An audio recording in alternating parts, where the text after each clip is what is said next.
भवसागर की अंधी है दुनिया।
त्यांचं आगमन पूजन झालेलं आहे आणि आगमन या व्यास तुझ्याकडे होते आहे की गोपाल उभ्या असलेल्या मंडळींना नम्र विनंती करतो की आपण या ठिकाणी लवकर यावं की बाबांनी चला लाल बाबा देवपूजेचं पांढरे बाबा पूजन आणि विळा अर्पण करायचं।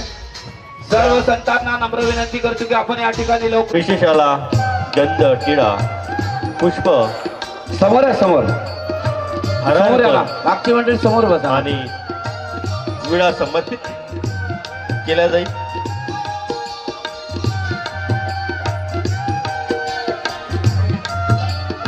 बाबांच्या गोपाल मनी दादा पंजाबी यांच्या शुभ असते समोर या मागची मंडळी समोर या ना तिकडे काय गजानराव या इकडे समोर या इकडे समोर गोपाल मनी दादा पंजाबी फळगाव येथून आपल्या इथे आलेले आहेत। बाबांचा आजचा विषय आहे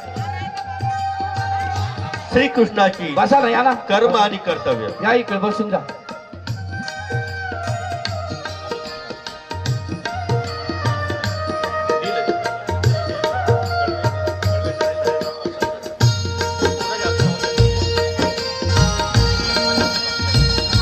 समोर बसलेले मंडळी असे या ना असे या ना तुम्ही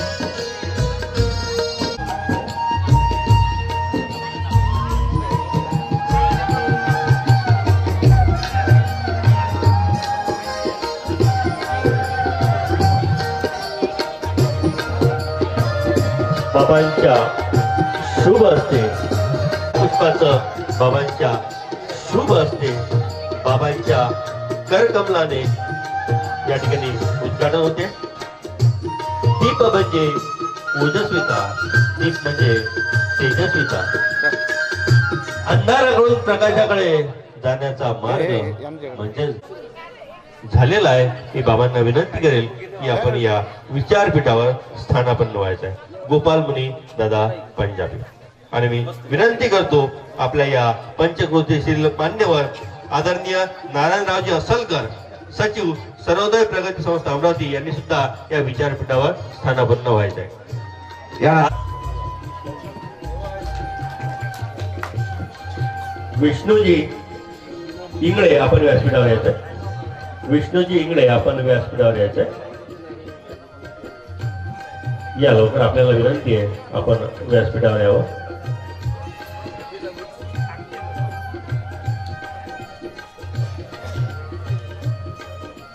बाबांच्या आणि उपस्थित मान्यवरांचं आपण सर्वात प्रथम शब्दसुमनाने स्वागत करूया आणि ही शब्दाची माळा गुंफण्याकरता मी बोलवतो आहे कुमारी ऋतुजा फांदळे. ऋतुजा फांदळे ही स्वागत गीताने बाबांचं, उपस्थित मान्यवरांचं आणि आपण सर्वांचं स्वागत करेल.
दादा पंजाबी भडगाव यांचं पूजन करण्याकरता मी विनंती करतो आलोळा निवासी आदरणीय गजाननराव शेळके यांना.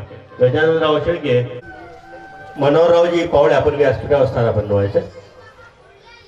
आदरणीय मनोहररावजी पावळे, आपणास विनंती आहे की आपण या विचारपीठावर स्थानापन्न व्हायचं.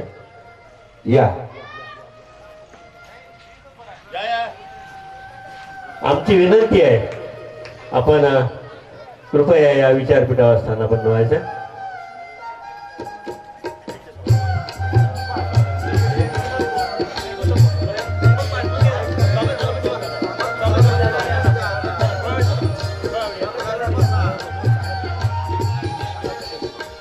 गोपाल मुनी दादा पंजाबी आपल्या संगीतमय दत्तकथेकरता प्रसिद्ध आहे. महानुभाव पंथामध्ये आधी कीर्तनाची परंपरा नव्हती. महानुभाव पंथाला कीर्तनाची जर देण कुणी दिली असेल तर ते आदरणीय बाबू शास्त्री उर्फ बाबुळगावकर बाबा शास्त्री. आणि महानुभाव पंथाला दत्तकथेची संगीतमय दत्तकथेची जर तेन कोणी दिली असेल तर ती म्हणजे गोपाल मुनी दादा पंजाबी. टाळ्यांच्या गोपाल मुनी दादा गजरात पंजाबी हे या संगीतमय दत्तकथेचे महानुभाव पंथाला दिलेल्या संगीतमय दत्तकथेचे जनक आहे आणि त्यांच्याच अधिकारवाणीतून आपल्याला आज हे आजचं सत्र ऐकायचं आहे. बाबांचा विषय आहे श्रीकृष्णाची कर्म आणि कर्तव्य.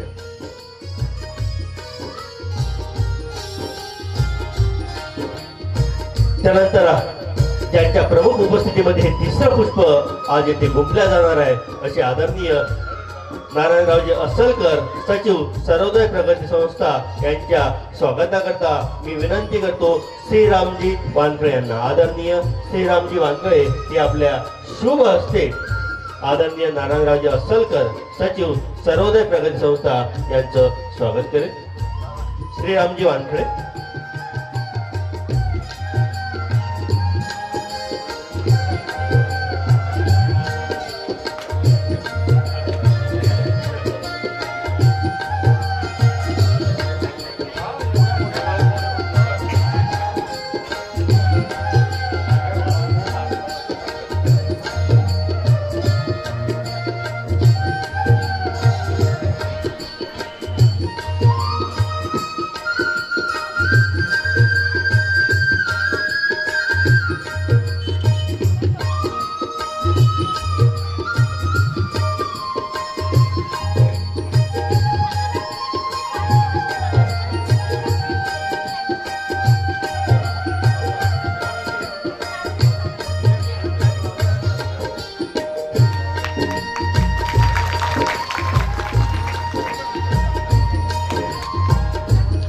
धन्यवाद.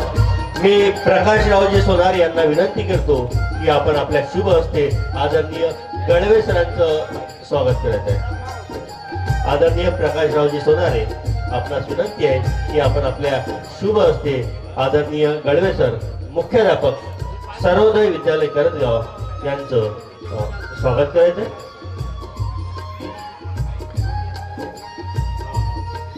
मुख्याध्यापक म्हटलं की गावामधलं महत्वाचं व्यक्तिमत्व नव्हे, त्या गावाला सांभाळणारं जोपासणारं व्यक्तिमत्व. या सोहळ्यामध्ये सुद्धा गणवे सरांची महत्वाची भूमिका आहे. त्यांचं आदरातिथ्य करणं हे आपण सर्वांचं कर्तव्य आहे. आदरणीय प्रकाशरावजी सोनार यांच्या शुभ हस्ते या ठिकाणी गणवे सरांचं स्वागत कुमकुम टिळा लावून पुष्पमाळेनं आणि शाल श्रीफळेनं इथं संपन्न होते.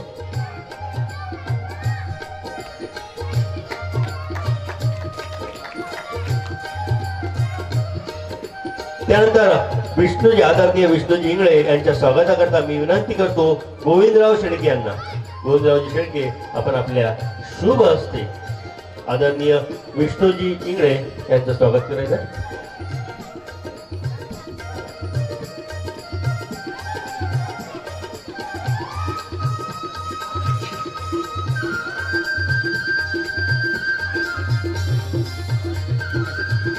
विष्णूजी इंगळे यांच्या स्वागताकरता मी विनंती करतो गोविंदराव शेळके यांना.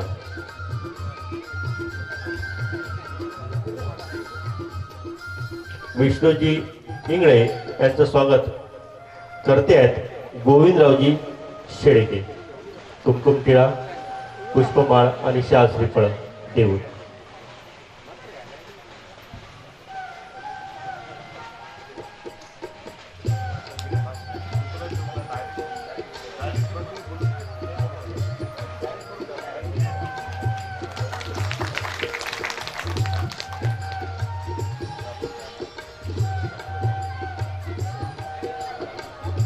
आदरणीय मनोहररावजी पावळे यांच्या स्वागताकरता मी विनंती करतो आदरणीय दादारावजी सोनारे.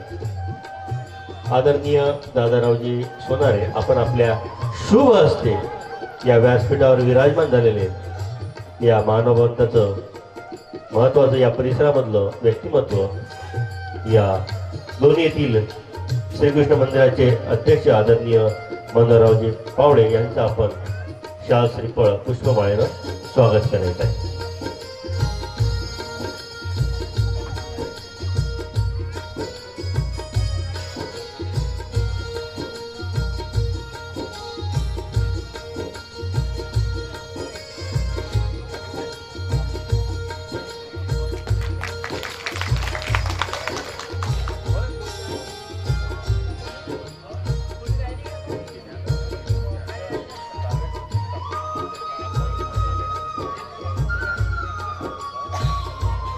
स्वागत समारंभ इथे आटोपलेला आहे. पुनश्च एकदा सर्व मान्यवरांचं मी या ठिकाणी या वरुड तालुका ग्रामीण मानव सेवा मंडळाच्या वतीनं स्वागत करतो.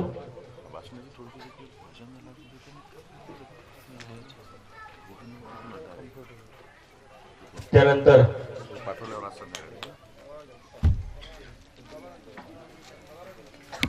आणि पिंटू भाऊ शेळके, पुण सर आणि पिंटू भाऊ शेळके, आपल्याला दोघांना विनंती आहे की आपण पिंटू भाऊ शेळके आणि पुण सर, आपल्या दोघांना विनंती आहे की आपण रमेशरावजी भाकरे यांचं शाल श्रीफळ आणि पुष्पमाळेनं स्वागत करायचं आहे.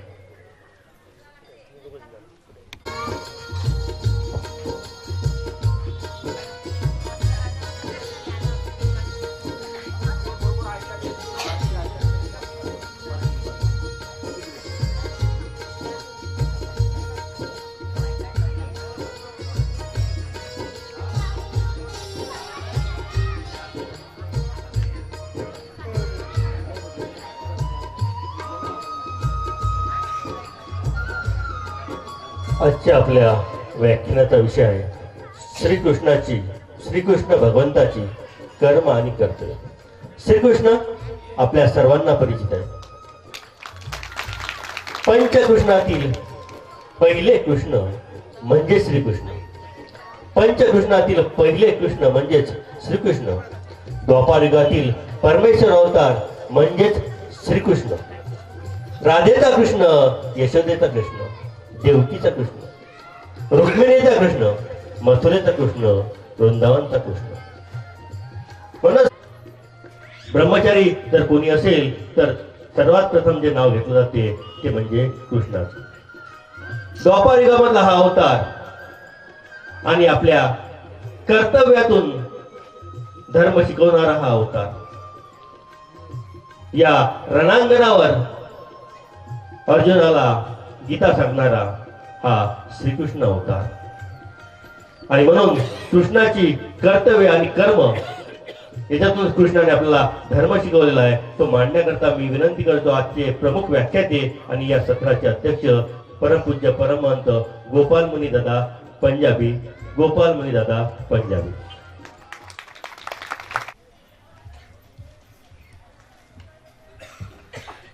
वंशी विभूषित करा नवनीरदाभात पीतांबरादरुण बिंब फलादरोष्टात पूर्णेंद्र सुंदर मुखात दरविंद नेत्रात कृष्णात् परं किमपि तत्त्वमहं न जाने आदौ देवकी देवगर्भजननं गोपीगृहे वर्धनं मायापूतनजीवितापहरणं गोवर्धनं धारणम् कंसाच्छेदन कौरवादिहननं कुन्तीसुतापालनम् एतद्भागवते पुराणकथितं श्रीकृष्णलीलामृतं वसुदेवसुतं देवं कंसचाणूरमर्दनम् देवकी परमानन्दं श्रीकृष्णं वन्दे जगद्गुरुं. श्रीकृष्णं वन्दे जगद्गुरुं. श्री गोपाल कृष्ण महाराज की जय. हे गोविंद हे गोपाल दीन दयानिधान. हे गोविंद हे गोपाल दीन दयानिधान. हे गोविंद हे गोपाल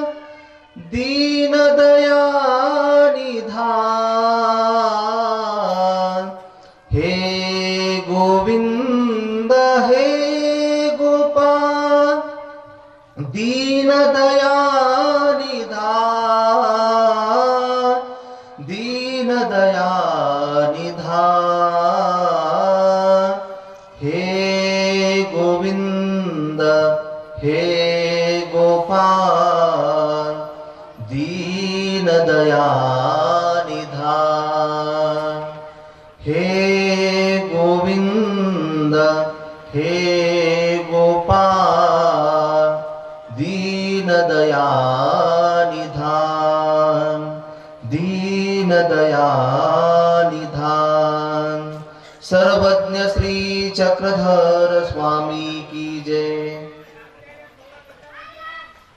अमरावती जिल्हा ग्रामीण महानुभाव सेवा मंडळाच्या प्रेरणेने वरुड तालुका ग्रामीण महानुभाव सेवा मंडळ श्री पंचकृष्ण समाज प्रबोधन आपल्या जीवनाला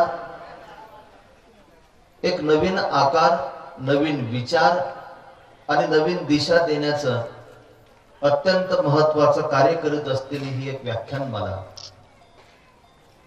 त्यासोबतच महानुभाव पंथीय भव्य मेळावा आपल्या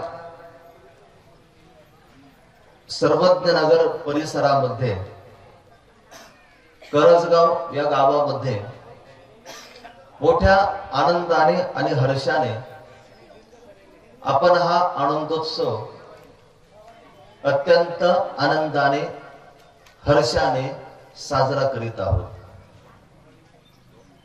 खरं तर अनेक कार्यक्रम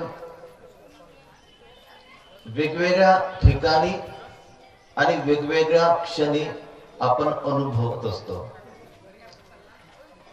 माणूस जन्माला आल्यापासून तर अगदी शेवटच्या क्षणापर्यंत वेगवेगळे संस्कार जे भारतीय संस्कृतीने आम्हाला दाखवलेले आहेत, त्या संस्काराचं आपण नियमितपणे पालन करत असतो, नव्हे तर त्या संस्काराने परिपूर्णपणे राहण्याचा प्रयत्न करतो।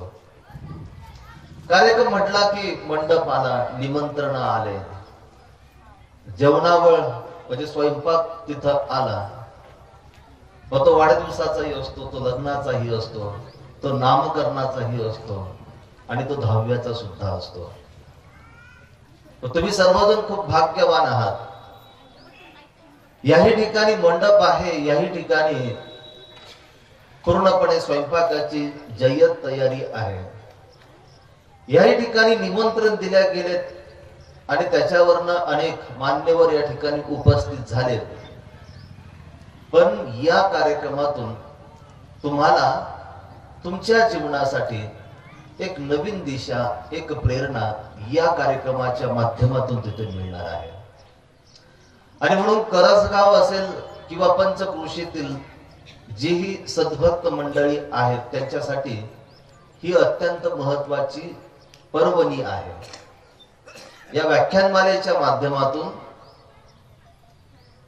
जे वेगवेगळे विचार, विषयानुरूप त्याचं चिंतन आपल्या समोर या ठिकाणी सादर केल्या जाणार आहे, ते फक्त कान पवित्र करण्यासाठी नव्हे, तर तुम्हाला तुमच्या जीवनामध्ये एक सुयोग्य दिशा देण्यासाठी हा समाज प्रबोधनात्मक असलेला कार्यक्रम आहे।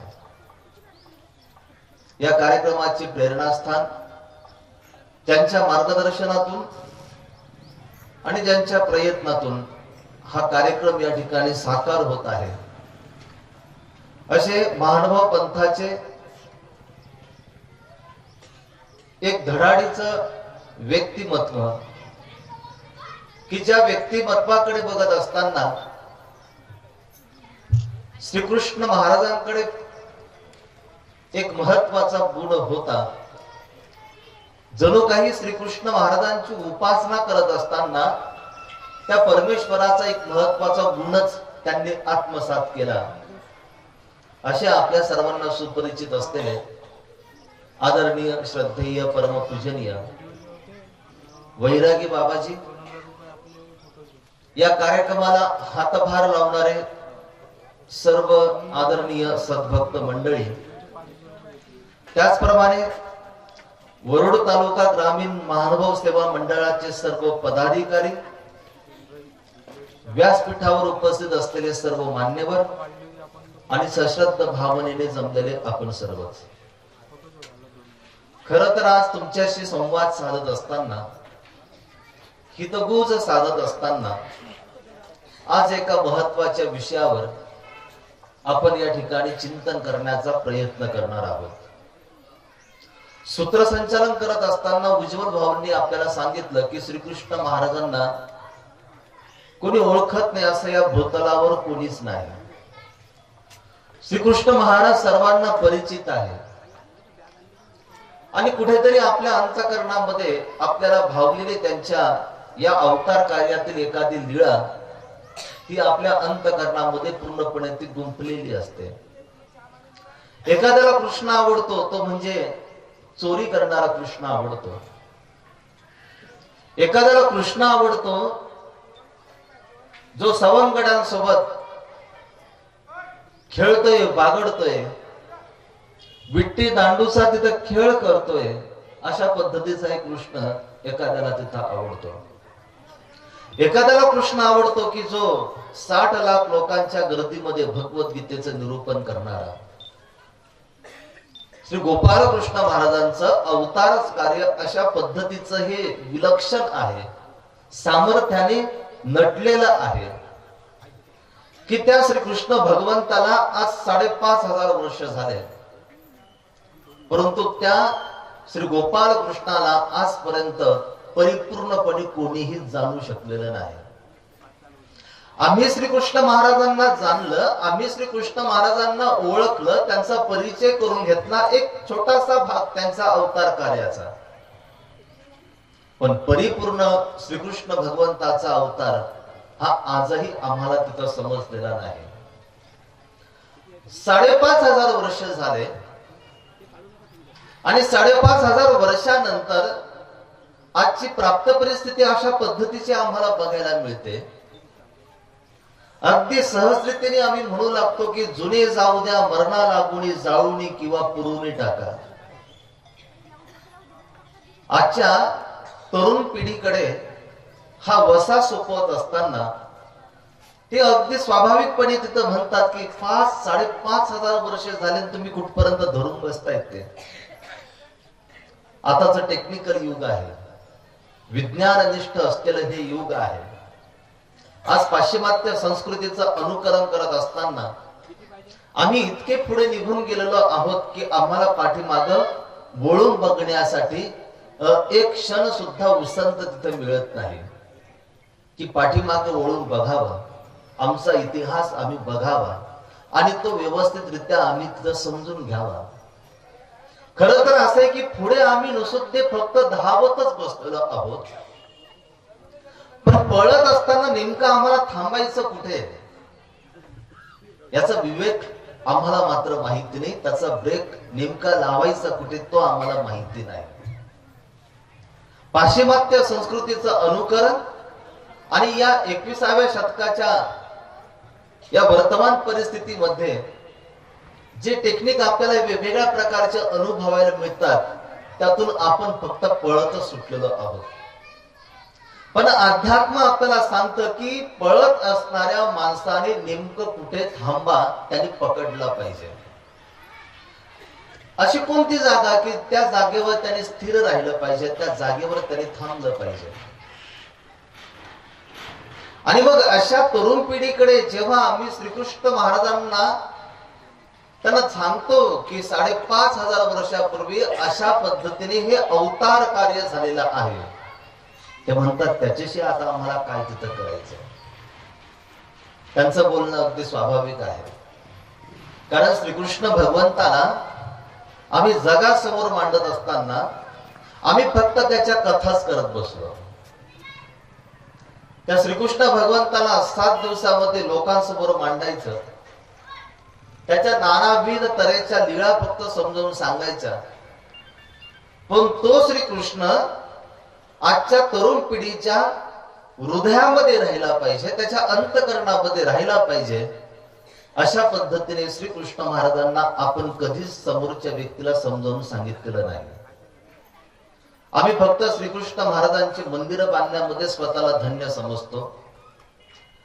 घरामध्ये 4 भिंतीच्या आत एखाद्या भिंतीवर 1000-2000 रुपयाचा श्रीकृष्ण महाराजांचा एखादा फोटो आणायचा आणि तो फोटो फक्त आपल्या घरामध्ये लावायचा आणि स्वतःला जणू जाहीर करून टाकायचा की आम्ही श्रीकृष्ण उपासक आहोत. परंपरेने आम्ही श्रीकृष्ण महाराजांची उपासना करतो. श्रीकृष्ण महाराज म्हणजे आमचं आराध्य दैवत आहे. अगदी बरोबर, तुमचं आराध्य दैवत श्रीकृष्ण महाराज आहे. परंतु असं आहे की तुम्ही जर श्रीकृष्ण महाराजांची उपासना जर करताय तर त्या श्रीकृष्ण भगवंताला तुम्ही तरी परिपूर्णपणे ओळखू शकले काय? म्हणजे शोकांतिका आहे की ज्या श्रीकृष्ण भगवंताने आम्हाला जीवन जगण्याचं एक सगळ्यात महत्वाचं रहस्य त्यांनी सांगितलेलं आहे. अनेक अवतार होऊन गेलेले आहेत, परंतु त्यांनी जीवन कशा पद्धतीने जगलं पाहिजे, जीवनाचे संभावित तुमचे धोके कोणते आहेत, त्यांनी मात्र त्यांचा परिचय नाही करून दिला. पण श्रीकृष्ण महाराजांनी त्याचा परिचय करून दिला.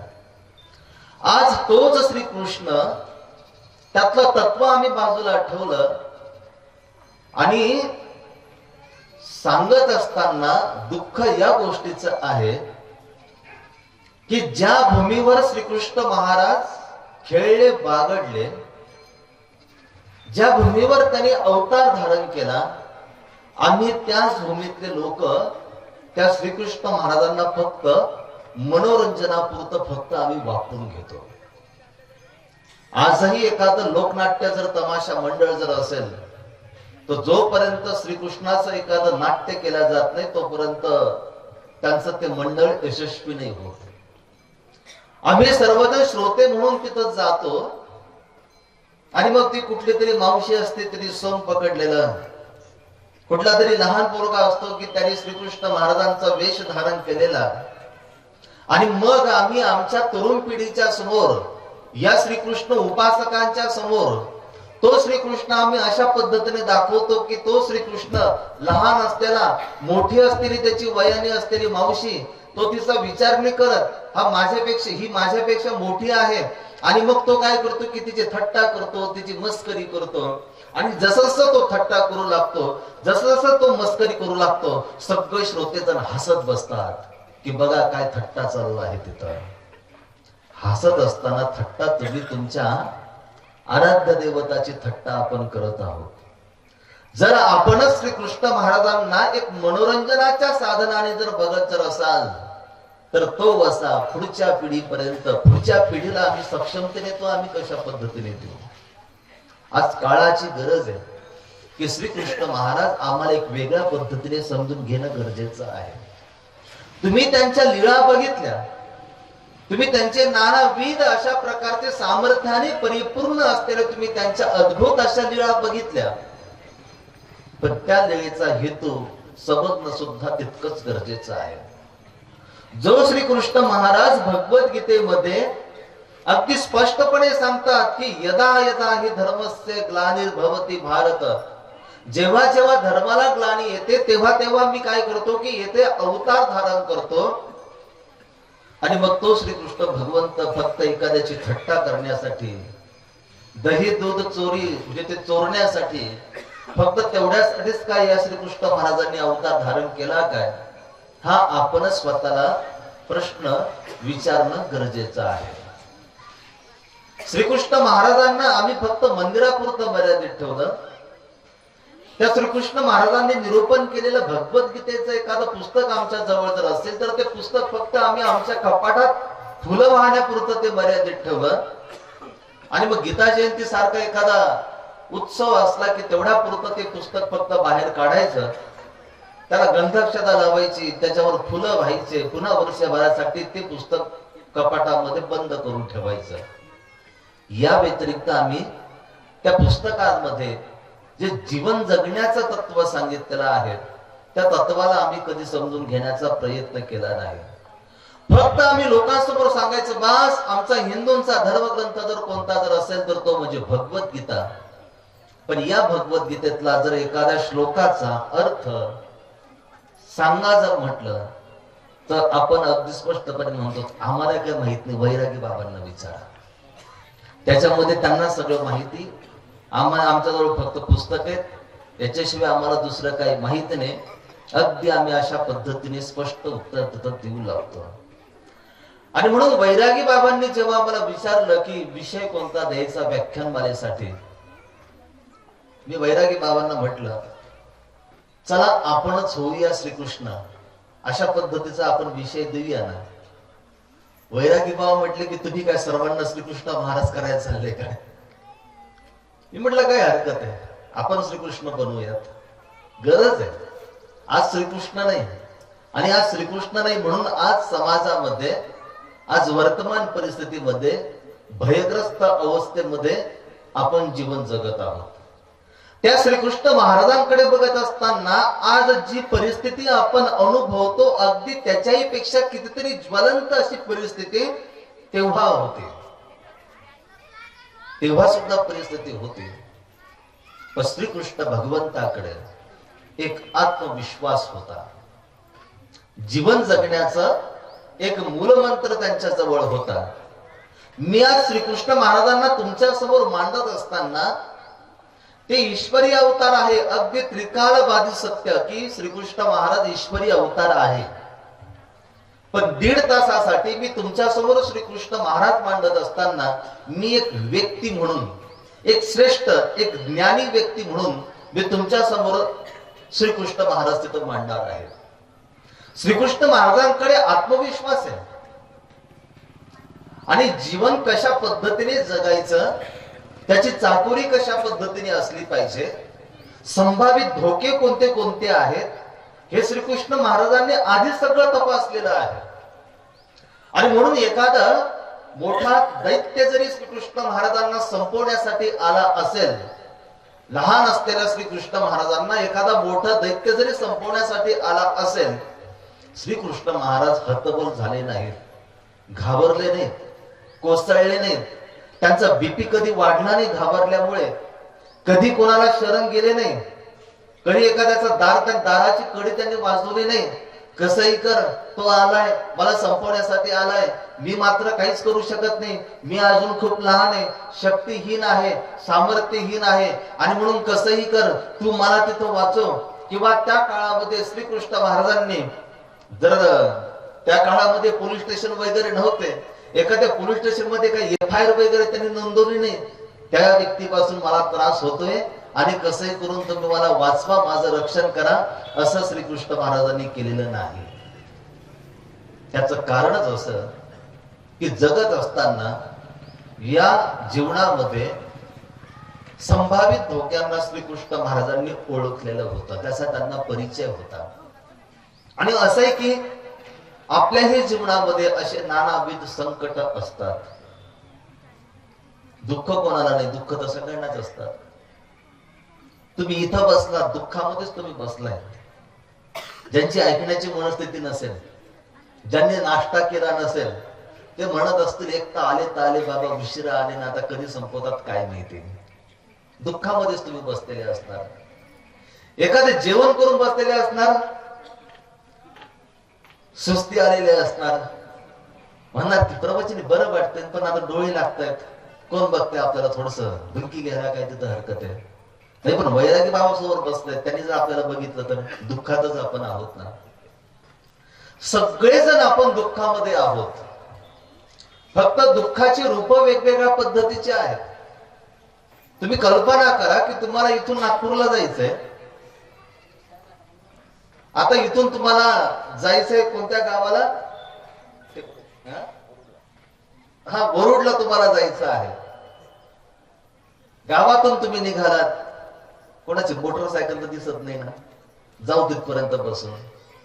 दिसल्यानंतर थोडस बरं वाटतं लांबून, पण जवळ आल्यानंतर कळालं की तोच डबल सीट आला, तो कुठे आपल्याला घेणार आहे तिथं. पुन्हा थोडस मनाला कुठेतरी बेचैन वाटतं तिथं. एखादी गाडी दिसते, एखादी बस येते, बस आल्यानंतर आनंद वाटतो, हर्ष वाटतो, परंतु आल्याबरोबर आधी खिडकीतून बघतो की बसची अवस्था काय, किती भरली ते. आणि ती जर थोडी जर रिकामी जर असेल तर असं वाटतं बरं झालं थोडीशी रिकामी बरं का बस. आता काय ते काल बस आली अख्खे फुल आले, उभं राहायला जागा नव्हती, असं कुठे असतं का. आज मात्र ती अर्धी रिकामी आली, आता बरं वाटतं. आता तुम्हाला दरवाजातून प्रवेश करायचा आहे आतमध्ये, तिथं आपली लगबग असते. आपण लवकर केलं तर लवकर आपल्याला जागा मिळेल एखादी चांगली. आणि मग काही वयोवृद्ध मंडळी असतात, यांना घरी काय बसू वाटत नाही का, आता हाफ तिकीट दिले सरकारने म्हणून चालले लगेच कुठे फिरायला, असं कुठे असतं का. झालं ना, आपण बेचैनच होतो ना आपण. आणि मग नंतर तुम्ही दरवाजातून आतून प्रवेश केला. आत प्रवेश केल्यानंतर तुमची नजर जाते की समोरची सीट, एखादं चांगलं सीट मिळतं का रिकाम. आणि मग तिथं एक सीट असतं रिकाम, खिडकीजवळ एक जण बसलेला असतो. पुन्हा मनामध्ये हाय कुठून येऊन बसला काय माहिती, तो जर नसता बसला तर खिडकीजवळ मला बसता आलं असतं. अगदी जागाच जर नसेल तर निदान उभा राहायला तरी जागा पाहिजे होती. उभं राहिल्यानंतर अरे थोडस कुठेतरी जरा टेकायला थोडीशी जागा हवी होती. थोडीशी टेकायला जागा मिळाल्यानंतर अरे थोडस जरा व्यवस्थित बसता आलं असतं.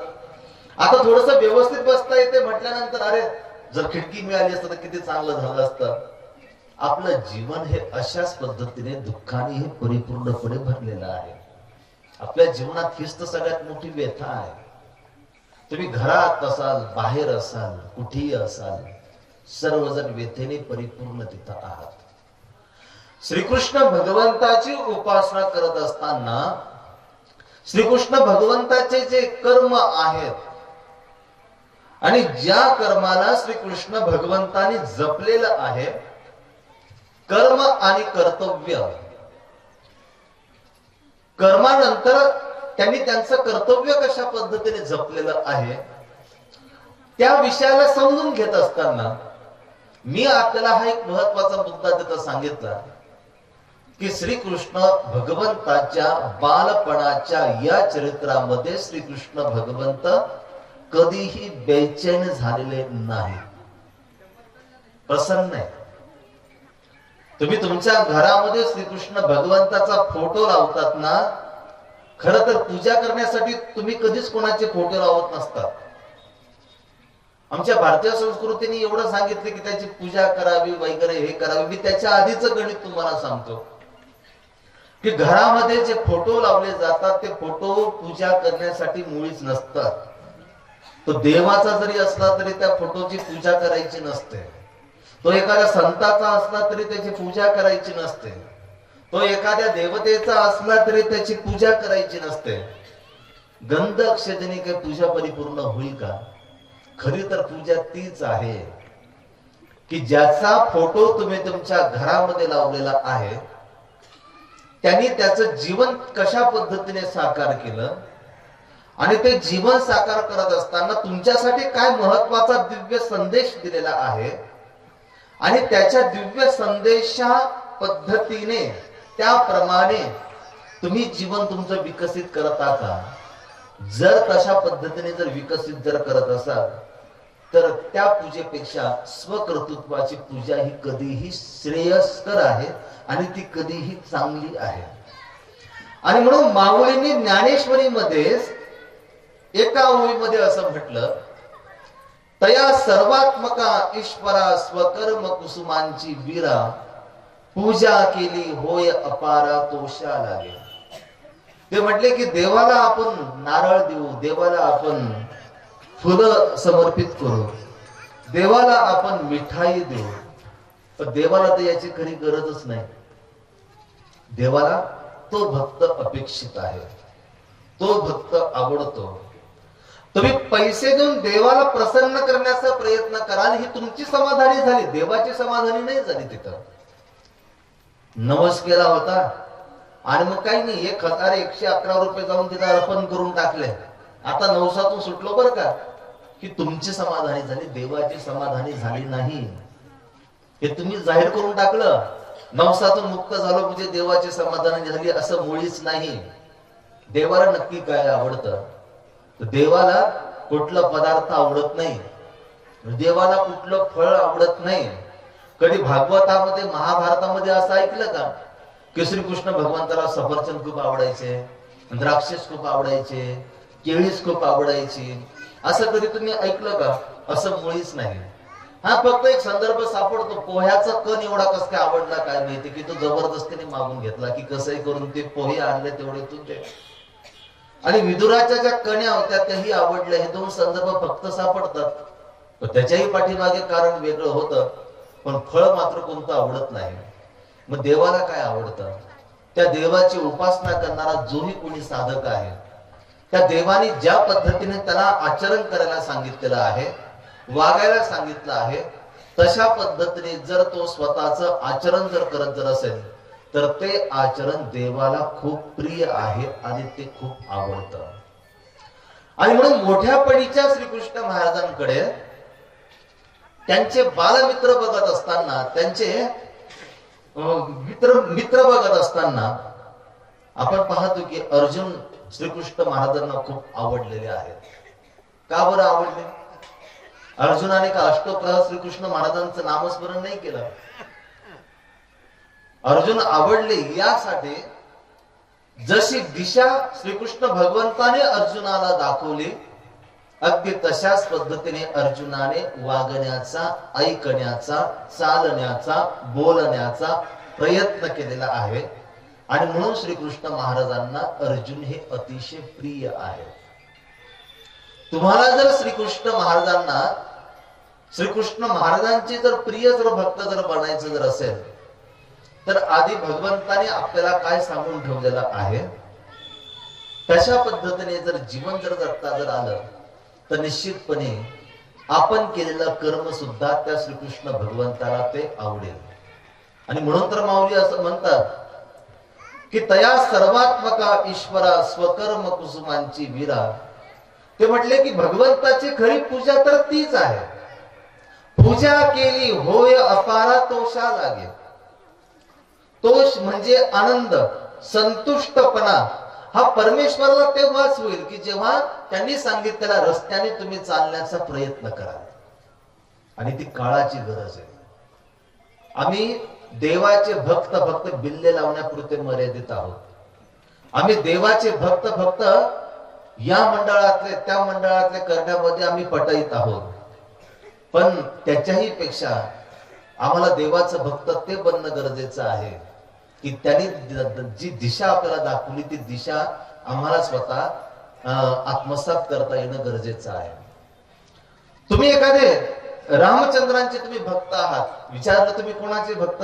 नाही, आम्ही प्रभू रामचंद्रांचे भक्त आहोत, काय हरकत नाही. पण ते तर एक वचनी होते. तू दिवसभरामध्ये 17 वेळा जर खोटं जर बोलत असेल आणि सकाळ संध्याकाळ जर राम मंदिरामध्ये जर जात असेल तर काय कामाचा तो रामभक्त नाही होऊ शकत ना. असं कसं तो होऊ शकतो? त्या रामायणातल्या प्रसंगांकडे बघत असताना आजही त्यांची गरज आहे अशा पद्धतीचे शाश्वत नीती मूल्य त्याच्यामध्ये बघायला मिळतात. आणि जर याच्याकडे जर एकही मूल्य जर नसेल तर याला कसं काय आपण रामभक्त म्हणणार? एकाला विचारलं, तो म्हटला की मी हनुमंताचा भक्त आहे. तर म्हटलं हनुमंताचा भक्त, खूपच चांगली गोष्ट आहे. हो म्हणे, हनुमंताचा मी भक्त. पण गावाला जायचं जर असेल तर हा कुली पाहतो का बरं? तर म्हणे माझी 25 किलोची बॅग उचलण्यासाठी. याला स्वतःच सामान त्याला स्वतः उचलता येत नाही. स्वतःची बॅग जर त्याला स्वतःला जर उचलता जर येत नसेल त्याला आपण हनुमंताचं भक्त कसं म्हणणार? तो भक्त नाही परिपूर्ण होऊ शकत. एखाद्याला विचारलं, तो म्हटला की मी श्रीकृष्ण महाराजांचा उपासक आहे. म्हटलं श्रीकृष्ण महाराजांचा उपासक आहे आणि 17 वेळा तर धमकी देतो तुम्ही आत्महत्या करून टाकेल म्हणून. 17 वेळा तर म्हणतो पास सगळं संपल्यासारखं वाटतंय. आता जगू वाटत नाही. आता माझा संसारच उद्ध्वस्त झाला, माझं जीवनच उद्ध्वस्त झाला, असं 17 वेळा जर तू जर बोलत जर असेल तर तो श्रीकृष्ण भगवंताचा कसा उपासक होऊ शकतो? आणि म्हणून मी तुम्हाला सांगत होतो की श्रीकृष्ण महाराजांना आपल्याला एवढे शत्रू नाही तेवढे शत्रू श्रीकृष्ण महाराजांचे तेव्हाच आहे. पण आलेल्या प्रत्येक संकटावर श्रीकृष्ण महाराजांनी धैर्याने आणि आपल्या स्वयंभू क्षमतेने त्यांनी काय केले की त्याच्यावर मात केलेली आहे. आणि म्हणून श्रीकृष्ण भगवंताचे कर्म आणि कर्तव्य, श्रीकृष्ण भगवंताचे कर्म कोणते हे आपण महाभारतामध्ये बघितले. महाभारतामध्ये त्याच्या नानाविध लीळा बघितल्या, ते श्रीकृष्ण भगवंताचे कर्म. आणि मग त्याचे कर्तव्य कोणते, ते कर्तव्य सुद्धा आपण बघितले की जे त्यांनी इतरांसाठी केलेलं आहे ते कर्तव्य आपण तिथं बघितलं. आता त्या कर्माकडे बघून आपलं कर्म आपल्याला सुव्यवस्थित करता येईल का, हा सगळ्यात महत्वाचा प्रश्न आहे. आपण ते एक कर्म पाहतो त्या भागवताच्या माध्यमातून, महाभारताच्या माध्यमातून, श्रीकृष्ण लीळेच्या माध्यमातून. त्या कर्माकडे बघून आपल्याला आपलं कर्म सुव्यवस्थितपणे करता येईल काय, कारण स्वतः श्रीकृष्ण महाराज भगवद्गीतेमध्ये सांगतात की कर्म वांचून एकही क्षण असा कोणाचा वाया जात नाही. आणि म्हणून ते म्हणतात की नाही कक्षित शर्मपी जात तिष्ठस्ते कर्मकृत.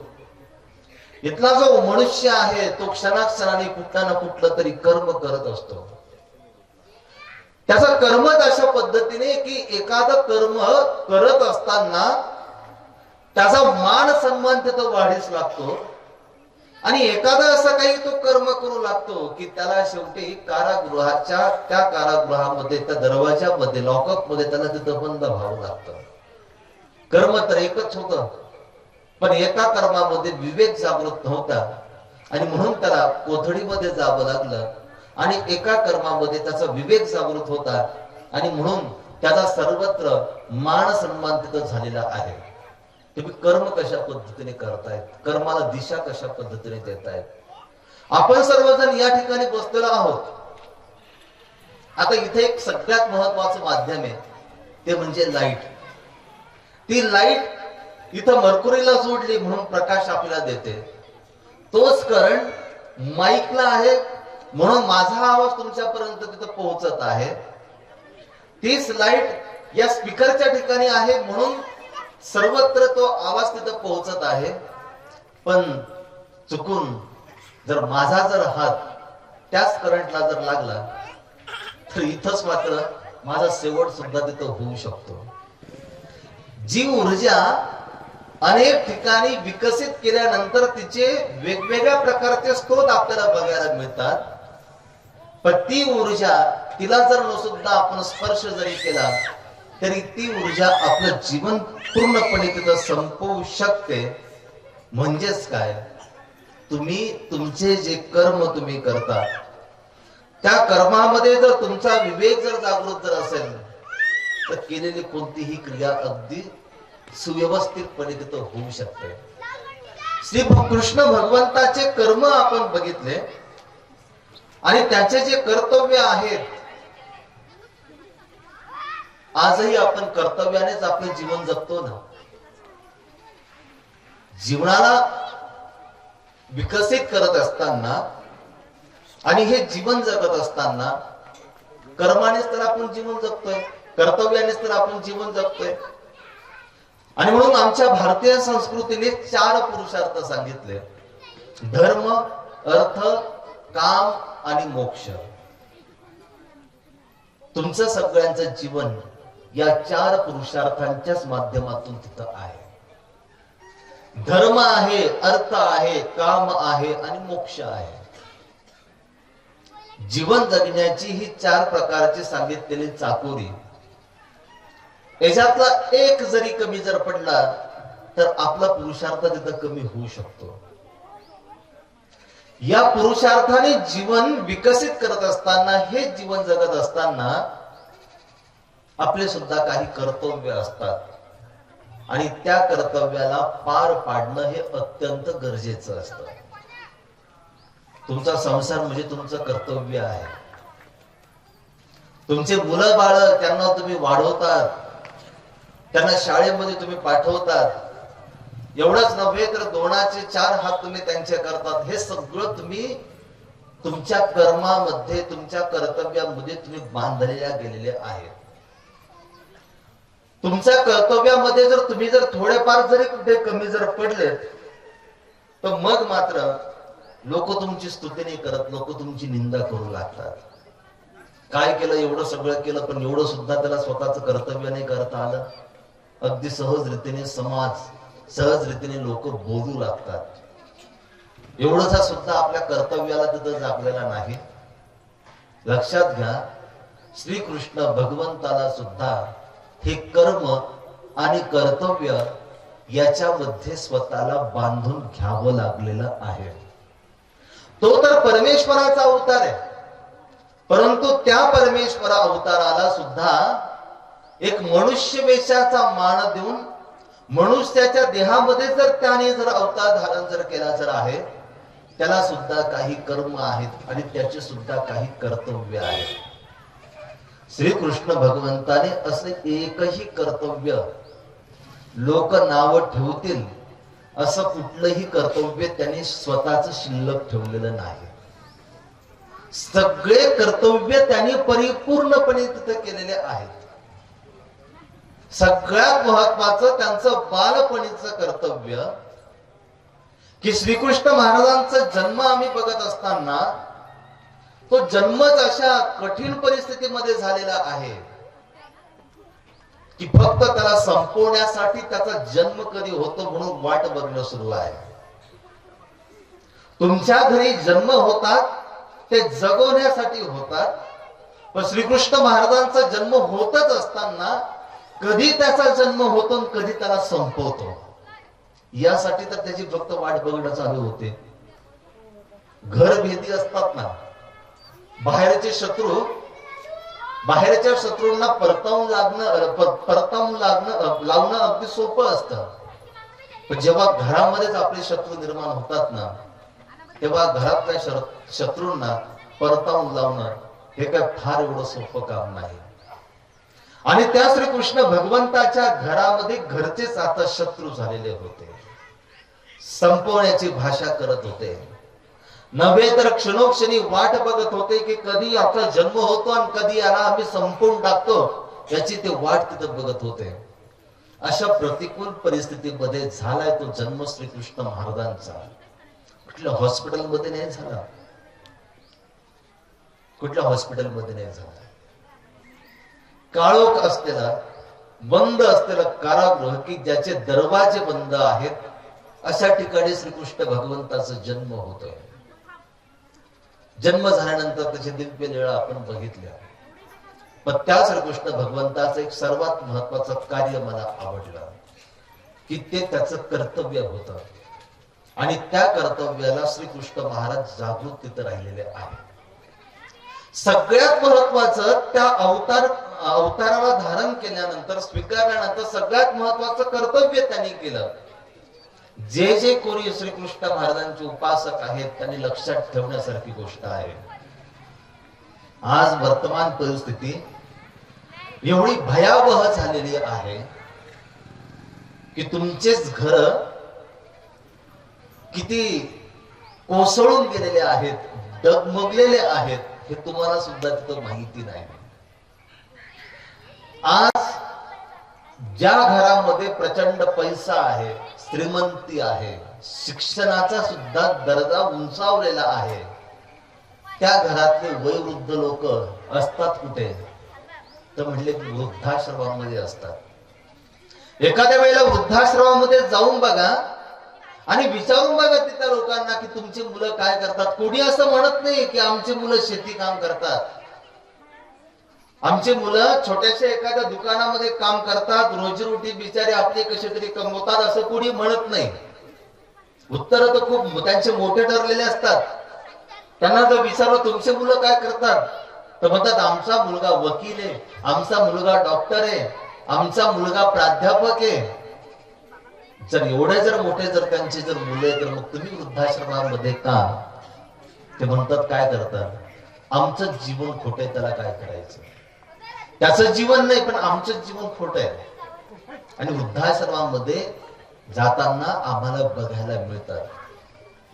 श्रीकृष्ण भगवंताने सगळ्यात महत्वाचं पहिलं कर्तव्य केलं की जे आपले आई वडील बंदिवासामध्ये आहेत, कारागृहामध्ये बंद आहेत, त्यांना पहिल्यांदा श्रीकृष्ण महाराजांनी आधी मुक्त केलं. त्यांना मुक्त केलं की जे कारागृहामध्ये बंद तिथं पडलेले आहेत. आम्ही मात्र उलट्या डोक्याचे आहोत. म्हणजे सगळेच नाही बरं का, पण असे बरेचसे आहेत. आम्ही फिरतो तर आम्हाला अनुभव येतो. काही नसतं, आई बापाने मोठ्या काबाड कष्टाने मुलाला वाढवलेलं असतं. बिचारे आई बाप शेती कामामध्येच त्यांचं अख्खं जीवन तिथं खर्चित झालेलं असतं. आणि मग यांचा पोरगा खूप मोठा साहेब झालेला असतो. घर त्यांनी त्याचं पाडलेलं असतं, मातीचं घर, मोठी बिल्डिंग त्यांनी बांधलेली असते. आई बाप त्याच्या घरामध्येच असतात. आणि मग याला भेटण्यासाठी त्याचे साहेब मंडळी किंवा त्याचे जे मित्र वर्ग हे सगळे नेहमी त्याच्या घरामध्ये येत असतात. आणि मग अशा वेळेला जर म्हातारा जर बैठक रूम मध्ये जर बसलेला जर असेल ना, तर हे आपल्या बापाला सांगतात, तुम्ही इथं बसण्यापेक्षा ना आपल्या रूम मध्ये जाऊन बसा. म्हाताऱ्याला कळत नाही की असं कावर म्हणतोय. मधल्या रूम मध्ये जाऊन बसा. कुठेतरी त्याला लाज वाटत असते. मी माझ्या साहेबांना, मी माझ्या मित्रांना, हा माझा बाप बसलाय म्हणून मी कसं काय तिथं सांगू. जो धोतर घालतो मळकट असलेला, ज्याचे पूर्णपणे डोकं पिकलेलं आहे, केस पिकलेले आहेत, ज्याला दाढी करायचं माहित नाही, ज्याला कसं राहायचं ते माहित नाही, मी तर एवढा मोठा सुटमुटामध्ये राहणारा, आणि मग मी कसं काय त्यांना सांगायचं की हा माझा बाप आहे म्हणून. जणू काही मोकळ्या असलेल्या कारागृहामध्ये हेच आजची तरुण पिढी आपल्या आई बापाला टाकायला तिथं कमी करत नाही. वृद्धाश्रमामध्ये जर घालायचं नसेल तर तिकडं पाठवतात, जा मागच्या खोलीमध्ये तिथंच थांबा, पुढे येऊ नका अजिबात, खूप मोठे साहेब येणार आहेत माझे म्हणून. श्रीकृष्ण महाराजांचा आदर्श आपण कधी घेणार आहे? हे तर सगळ्यात महत्वाचं त्याचं कर्तव्य होतं. बंदिवासामध्ये कारागृहामध्ये असलेल्या आपल्या आई वडिलांना श्रीकृष्ण महाराजांनी मुक्त केलेले, मोकळं करून टाकलेलं आहे. आणि श्रीकृष्ण महाराजांचा अवतार झाला तरी कशासाठी? तुम्ही म्हणाल की कंसाला संपवण्यासाठी, मुळीच नाही. जर फक्त कंसाला संपवण्यासाठी श्रीकृष्ण महाराजांचा अवतार झाला असं जर आपण जर म्हटलं तर श्रीकृष्ण महाराजांना दूषण लागेल. चुकला असेल मामा म्हणून काय बिघडलं, पण लहान पोराने आपल्या मामाला संपून टाकावं हे दूषण तिथं लागलं असतं. कंसाला मारण्यासाठी तर मुळीच नाही. कंसाला संपवण्याची तर मुळीच इच्छाच नव्हती, अजिबात इच्छा नव्हती कंसाला संपवण्याची. पण त्या कंसाला संपवण्याच्या पाठीमागे जे कारण होतं ते वेगळं कारण होतं. त्या कालखंडामध्ये सुद्धा जो धर्म आहे, जी संस्कृती आहे, ही संस्कृती पूर्णपणे लोप तिथं पावत चाललेली होते. एक आमचा सुजलाम सुफलाम असलेली आमची ही धरती, पण या धरतीवरती अशा काही लोकांची नजर तिथं गेली की इथली शांतता त्यांना बरी तिथं वाटली नाही. दैत्य वंशातले हे लोक, त्यांना ते बरं नाही वाटलं. नेहमी असंच होतं ना, सगळीकडे वर्दळ आहे पण हेच का शांत बसलेत. शांत बसलेला आपल्यालाही बरं वाटत नाही.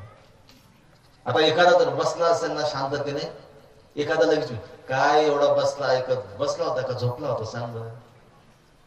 तो ऐकत बसलाय शांत चित्ताने, पण हा मुद्दा म्हणणार की ऐकत होता का झोपला होता सांग बरं. एखादा कोणी शांत जर असेल तर ते बरं नाही वाटत, समोरच्याला अजिबात ते बरं नाही वाटत.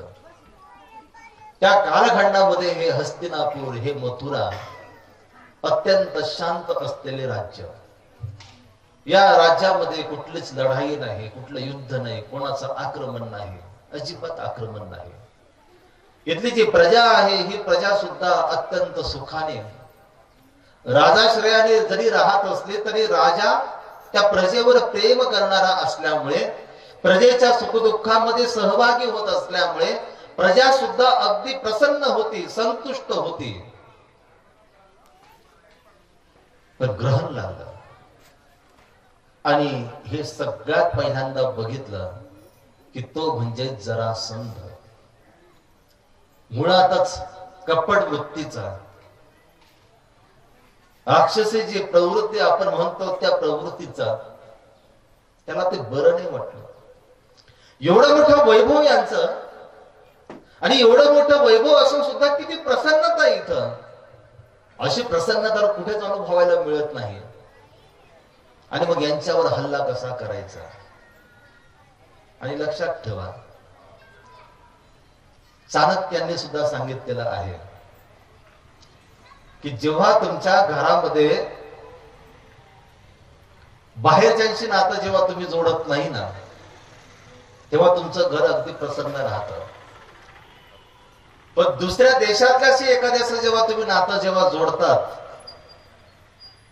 आणि मग तो जर एखादा मुख्य जर व्यक्ती जर असेल आणि तो जर तशा पद्धतीचं नातं जर जोडत असेल तर यथा राजा तथा प्रजा. जर राजाने जर तशा पद्धतीने नातं जर जोडलं तर प्रजेचे सुद्धा हाल झाल्याशिवाय तिथं राहत नाही. नेमकं असंच झालं. जरासंधाला यायचं होतं या हस्तिनापुरामध्ये, मथुरेमध्ये. काय करायचं म्हणून आपल्या 2 मुली अस्ति आणि प्राप्ती या 2 मुली काय केल्या की त्याने कंसाला तिथं दिल्या. कंसाला आपल्या स्वतःचा जावई करून घेतला. आता त्याला पूर्णपणे मोकळी तिथं मिळाली. आणि मग जसं जरासंधाचं येणं जाणं वाढलं त्या मथुरेमध्ये, हळूहळू आपल्या जावयाला बिघडवायला त्यांनी तिथं सुरुवात केलेली आहे. इतका बिघडवला जावयाला, इतका त्यांनी बिघडून टाकला. आई बापाला कारागृहामध्ये बंद करणारा जर पहिला जर कोणी जर असेल तर 5,500 वर्षापूर्वी फक्त एकच होता, तो म्हणजे कंस. आपल्या आई बापाला, उग्रसेनाला त्याने कारागृहामध्ये बंद करून टाकलं की बास, मला माझ्या स्वैराचार पद्धतीने जीवन जगू द्या. लक्षात घ्या, जिथं स्वैराचार आला तिथं विनाश नक्कीच आला. तुम्हाला दिलेल्या वशाप्रमाणे जर तुम्ही जर चालत जर नसाल, तुमच्या घरामध्ये एखादं पिकलेलं पान, जे वयोवृद्ध असलेली मंडळी आणि ही वयोवृद्ध असलेली मंडळी जर तुम्हाला जर एखादी दिशा जर दाखवत जर असतील, त्यांचे विचार जर तुमच्या समोर जर प्रदर्शित जर करत जर असतील, तर कुठेतरी त्यांना सुद्धा समजून घेणं हे अत्यंत गरजेचं आहे. तुम्हाला तुमचं घर जर सुव्यवस्थितपणे जर चालवायचं आहे तर तुम्हाला त्यांना समजून घेणं गरजेचं आहे. कारण तुमच्यापेक्षा जास्त उन्हाळे पावसाळे त्यांनी खाल्लेले, तुम्ही नाही खाल्ले. आणि म्हणून ते जे बोलतात ते अनुभवाचं बोलतात. अंदाज नसतं त्यांचे, अंदाजानुसार ते बोलत नाही, अनुभवाने तिथं बोलतात. आणि म्हणून आजही अनेक गावं आम्हाला अशा पद्धतीने बघायला मिळतात. हवामान खातं अंदाज दाखवतं 2 दिवसामध्ये मुसळधार पाऊस पडणार आहे. आणि मग 80-90 पार केलेला एखादा वयोवृद्ध म्हणतो, तो गावाला सांगू लागतो, जरी त्यांनी अंदाज सांगितला असेल पण मी म्हणतो पाऊस पडणार नाही, कारण वातावरण तशा पद्धतीचं नाही. कारण हवामान खात्याचा अंदाज आहे आणि यांनी मात्र उन्हाळे पावसाळे तेवढे खाल्लेले आहेत. त्याला त्या निसर्गानुसार त्याला कळतं की पाऊस पडेल का नाही पडणार. आणि मग कधी कधी असं होतं की हवामान खातं सांगतं की पाऊसच पडणार नाही. हा म्हणतो वातावरण बिघडले बरं का, काही खरं नाही वाटत. बघा शेतात काही उघडं वगैरे राहिलं असेल व्यवस्थित झाकून ठेवा. सगळेजण त्याला नावं ठेवतात आणि नेमकं पाऊस तिथं येतो. अनुभव सगळ्यात महत्वाचा आहे. अनुभवाने श्रेष्ठ जोही कोणी असेल आणि तो जर आपल्या सोबतीला जर असेल तर समजून घ्यावं की आपल्या जीवनामध्ये कशाचीच कमतरता नाही, काहीच कमी राहणार नाही. अनुभवाने परिपूर्ण असल्यानंतर इथं मात्र जे अनुभवाने परिपूर्ण, त्याच उग्रसेनाला तुझं तोंड बंद राहिलं पाहिजे आणि म्हणून त्याला कारागृहामध्ये बंद करून टाकलेला आहे. जबरदस्तीने राज्याभिषेक. खरं तर असं असतं की घरामध्ये तुम्ही कुटुंब प्रमुख बनत असताना इथं स्वतः नुसतं 7-12वर नाव लावायचं नसतं. म्हणजे बघा तुम्ही की जो स्वतःहून 7-12वर नाव लावून घेतो, काही दिवसांनी त्याचा 7-12 पूर्ण कोरा होऊन जातो. कारण त्याने स्वतःहून लावलेलं असतं ना. नाव स्वतःहून लावण्याची पद्धत नाही. आपल्या वडीलधाऱ्यांनी एक विशिष्ट कालखंडामध्ये एक आनंदाने दिलेलं ते एक जबाबदारी, ते दान, की बास आता आमच्या लक्षात आलं की हे सगळं सांभाळण्यासाठी तुम्ही सुयोग्य झालात. त्यावेळेला जर दिल्या जर गेलं तर 7-12 वाढीच लागेल, तो कोरा कधीच नाही होणार. आणि जर हिसकावून जर घेतलेलं जर असेल, बस मी मोठा झालो, मला वेगळं राहायचं, मला माझं काय असेल ते देऊन टाका, मी आजपासून सगळं घरातलं बघणार, बाकी तुम्ही अजिबात बघायचं नाही, तुम्ही इथं बसायचं, असं जो बोलला तो 4-5 वर्षांनी पूर्णपणे कोरा झाल्याशिवाय राहत नाही. हा इतिहास आहे. कंसाने सुद्धा तो सुतावीळपणा दाखवला. एक विशिष्ट कालखंडामध्ये उग्रसेन त्याच्याकडे राज्य सोपवणार होता, पण त्याला धीर नव्हता, संयम नव्हता, आणि त्याचा समतोल ढासळला. आणि सांगितलं की जर तुम्ही असं जर मला जर देऊ शकत नसाल तर मी तुम्हाला कारागृहामध्ये टाकतो आणि मी मात्र ते हिसकावून घेतो. आता जरासंधाकडनं आलेले ते सगळे विचार, तो संस्कार, नंतर कंस पूर्णपणे बदलला. जो कंस प्रजेची काळजी घेणारा एक काळजीवाहू म्हणून त्याला म्हटलं जायचं, पण तो कंस आता इतका बदलला की तो तिथल्या प्रजेला त्रास देऊ लागला. प्रजेचे जे घर असतील ते हिसकावून घेऊ लागला, त्यांना त्यांचा छळ करू लागला.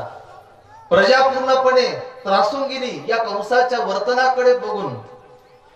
आता परमेश्वराला सुद्धा असं वाटलं, आता धर्माचं जे पारडं आहे ते पारडं हलकं होत चाललेलं आहे, ते आता हलकं होत चाललेलं आहे, त्याला जड करणं गरजेचं आहे. आणि मग तिथं श्रीकृष्ण भगवंत म्हणतात की यदा यदा ही धर्मस्य ग्लानिर्भवति भारत, मला पुन्हा धर्माची पुनर्स्थापना करण्यासाठी अवतार धारण करायचा आहे, मला स्वजनांचं रक्षण करण्यासाठी अवतार धारण करायचं आहे, मला जे दुर्जन आहेत त्या दुर्जनांचा विनाश करण्यासाठी मला पुन्हा अवतार धारण करायचा आहे. आणि मग तेव्हा श्रीकृष्ण भगवंताने अवतार धारण केलेला आहे. आम्ही सांगतो श्रीकृष्ण महाराजांनी अवतार धारण केला फक्त कंसाला संपवण्यासाठी नाही. तसं जर असतं तर भगवद्गीतेमध्ये श्रीकृष्ण महाराजांनी अगदी स्पष्टपणे सांगितलं असतं की मी फक्त कंसाला संपवण्यासाठी अवतार धारण केलाय, बस, बाकी इतर कोणासाठी नाही. श्रीकृष्ण महाराजांचा अवतार कार्य सुरू झालं. मी आपल्याला सांगितलं की त्या आई बापांसहित उग्रसेनाला सुद्धा त्यांनी मुक्त करून दिलं. कंसाला तिथं संपवलं. कंसाला संपवल्यानंतर उग्रसेनेला राज्य तिथं दिलं. उग्रसेन रडतोय. वयाने वयोवृद्ध असलेला उग्रसेन 9 ते 10 वर्षाच्या बालकासमोर हात जोडतोय, प्रार्थना करतोय की मला हे राज्य नको, मी तुमचा राज्याभिषेक करून देतो, या राज्याला तुम्ही सांभाळा. श्रीकृष्ण महाराज म्हणतात की असं नाही, राज्यकारभार हा तुम्हाला सांभाळावा लागेल, कारण तुमचाच हक्क आहे आणि तुम्हीच या प्रजेचे राजे आहात, मी नाही. श्रीकृष्ण भगवंताला माहिती होतं. समोरच्याने कितीही जरी आग्रह केला, मुळात आपलं ते कर्तव्यच नाही. एखाद्याला संपवणं आणि संपवून घेतल्यानंतर त्याचं राज्य हस्तगत करणं आणि त्यानंतर प्रजेचा राजा बनणं हे आपलं कर्तव्य नाही. या कर्तव्यासाठी आपण अवतार धारण केलाच नाही हे श्रीकृष्ण भगवंताला माहिती आहे. आणि म्हणून श्रीकृष्ण महाराज त्या अमिषाला बळी पडलेले नाही. ते अमिष म्हणता येणार नाही, परंतु त्या प्रेमाला ते बळी पडलेले नाही. ते बळी नाही पडले.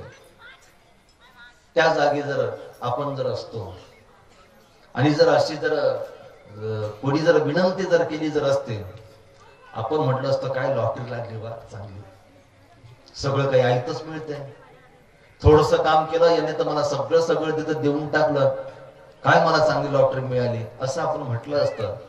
पण श्रीकृष्ण महाराजांना स्वतःच्या कर्मावर विश्वास होता. आज जरी आपलं जीवन शून्य असलं, ते शून्य जरी असलं तरी एक दिवस असा येणार आहे की आपण आपल्या स्वकर्तृत्वाने जे भूतलावर एवढं वैभव कोणाचंच नाही तेवढं वैभव आपण बनवणार आहोत. ते कोणाचं हिसकवलेलं नसणार, ते कोणाकडून दान घेतलेलं नसणार, ते स्वकर्तृत्वाने ते निर्माण केलेलं असणार. आणि पुढे आपण बघितलं की त्या श्रीकृष्ण महाराजांनी द्वारकेची निर्मिती केली. द्वारका ही त्यांच्या स्वकर्तृत्वाची असलेली साक्ष आहे. स्वकर्तृत्वाने ते निर्माण केले त्यांनी. आणि मग आपल्याला असं नाही आढळलं की त्यांनी कोणाकडनं मागितलं कसंही कर, तेवढी जागा मला देऊन टाक आणि मग मी तिथं माझं घर बांधतो, असा प्रकार तिथं मुळीच नव्हता. कुठल्या बँकेकडनं त्यांनी काय कर्ज काढलं का? मला घर बांधायचंय द्वारकेमध्ये, चांगलं सोन्याचं घर बांधायचंय आणि कसंही करा, मला तुम्ही कर्ज द्या, असं श्रीकृष्ण महाराजांनी काम केले नाहीत. कुठल्या सावकाराकडनं व्याजाने पैसे श्रीकृष्ण महाराजांनी काढले नाहीत. मला घर बांधायचं, मला व्याजाने तुम्ही पैसे देता का? श्रीकृष्ण महाराजांना आपल्या कर्तव्यावर आणि स्वकर्मावर दृढ असा विश्वास होता. जेही करायचं ते स्वतःच्या ताकदीने करायचं, स्वतःच्या क्षमतेने करायचं, परंतु दुसऱ्याच्या भरोश्यावर मात्र काहीच करायचं नाही. आणि म्हणून श्रीकृष्ण भगवंतानी जेही केलं ना ते स्वतःच्या ताकदीने केलं, दुसऱ्याच्या भरोश्यावर नाही केलं, अजिबात नाही केलं दुसऱ्याच्या भरोश्यावर. आणि म्हणून त्या श्रीकृष्ण भगवंताकडे बघत असताना आजही अशा अनेक ऋषी मुनी लोकांना त्याचा मोह होतो त्या श्रीकृष्ण भगवंताचा, की हे श्रीकृष्ण भगवंता एवढं सामर्थ्य तुझ्यामध्ये कुठून आलं रे? एवढं सामर्थ्य, शून्यातून विश्व निर्माण करणारा, साकार करणारा. एवढंच नव्हे तर त्या श्रीकृष्ण भगवंताकडे आपण पाहत असताना जीवन कसं जगावं याचं कौशल्य सुद्धा श्रीकृष्ण भगवंताने आपल्याला सांगितलं. कसं जीवन होतं त्या श्रीकृष्ण भगवंताचं, परिपूर्णपणे असलेलं त्यांचं ते जीवन. अनेक सवंगडी, कुठल्याही सवंगडाच्या भरोश्यावर श्रीकृष्ण महाराज नव्हते. आपण दोघं सोबत जाऊ, पण तू माझा डावा घे आणि मी तुझा डावा खाईन, अशा पद्धतीने श्रीकृष्ण महाराजांचा अवतार कार्य नव्हता. नाही तर मग तू वही घे आणि तुझी वही मी चोरून घेतो, अशाही पद्धतीचं वैभव श्रीकृष्ण महाराजांकडे नव्हतं. उलट जीवन अशा पद्धतीने जगले की इतरांना सुद्धा आनंद वाटावा. ज्याला श्रीकृष्ण महाराजांची संगत लाभली त्याचं सुद्धा जीवन एक आनंद परिपूर्णपणे होऊन जावं, अशा पद्धतीने श्रीकृष्ण महाराजांचा अवतार कार्य आम्हाला बघायला मिळतं. अत्यंत परिपूर्ण असलेला हा अवतार, कर्तव्याची जाणीव असलेला. आणि कर्तव्याची जाणीव म्हणून त्यांनी कुठल्या मोहाला तिथं ते बळी नाही पडले, अजिबात बळी नाही पडले. पुढे श्रीकृष्ण महाराज आम्हाला बघायला मिळतात, इथं कर्तव्याची जाणीव ते करून देतात की तुमचं कर्तव्य नक्की काय आहे. गोकुळामध्ये राहत असताना गोकुळातला प्रमुख व्यवसाय आहे की तिथला म्हणजे दूध, दही, तूप, लोणी, या अनुषंगाने तिथं गायी आल्या. गायी म्हटल्यानंतर मोकळं रान पाहिजे चरण्यासाठी त्यांना. आणि मग अशा वेळेला निसर्गाची सुद्धा साथ तितकीच महत्वाची आहे. आणि मग एकदा त्या लोकांनी सुरू केलं की आपण इंद्राची पूजा करायची. इंद्र ही देवता आहे, इंद्रामुळे आपल्याला पाणी मिळतं आणि पाणी मिळतं म्हणून सगळं आपलं सुव्यवस्थितपणे तिथं चालतं. इथं श्रीकृष्ण भगवंत आता कर्तव्याचा परिचय करून देतात. सांगतात की एखाद्या सामर्थ्याची पूजा करणं हे तुमचं कर्तव्य नाही, त्या सामर्थ्याची पूजा करणं हे तुमचं कर्तव्य नाही. अरे पूजा तर अशा ठिकाणची केली पाहिजे की पूजा केल्यानंतर त्यातून आपल्याला काहीतरी प्राप्त होईल, आपल्याला काही प्राप्त होईल अशी पूजा करणं उपयोगाचं आहे. आता इथं तुम्ही बसलात, वैरागी बाबा समोर आहेत. आता वैरागी बाबांना जर दंडवत केला तर दंडवत सरळ सरळ पोहोचणार आहे. आता इथून 100 किलोमीटरवर आणखीन कुठेतरी महंत आहे आणि मी म्हटलं बस इथून त्यांना माझा दंडवत बरं का, आता इथून मी त्यांना दंडवत प्रणाम करतो. ती परिपूर्णपणे तो कसा होईल? श्रीकृष्ण भगवंत हे समजून सांगतायत, अरे त्या इंद्राची उपासना करण्यापेक्षा, त्याची पूजा करण्यापेक्षा तुम्ही अशाची पूजा का नाही करत की जो तुमचा समोर आहे. दिवसभर तुमच्या गायी तिथं चरतात, तिथलं गवत ते खातात, तिथलं गवत खातात म्हणून कुठे तुमच्या घरामध्ये चांगल्या पद्धतीचं दूध, तूप, लोणी तिथं निर्माण होऊ शकतं. आणि मग त्या गोवर्धनाची तुम्ही पूजा का नाही करत? इथं श्रीकृष्ण महाराज कृषी कर्माचं कर्तव्याची जाणीव तिथं करून देता येते. तुमचं सगळ्यांचं बहुतेक जणांचं जीवन हे कृषी व्यवसाय असेल.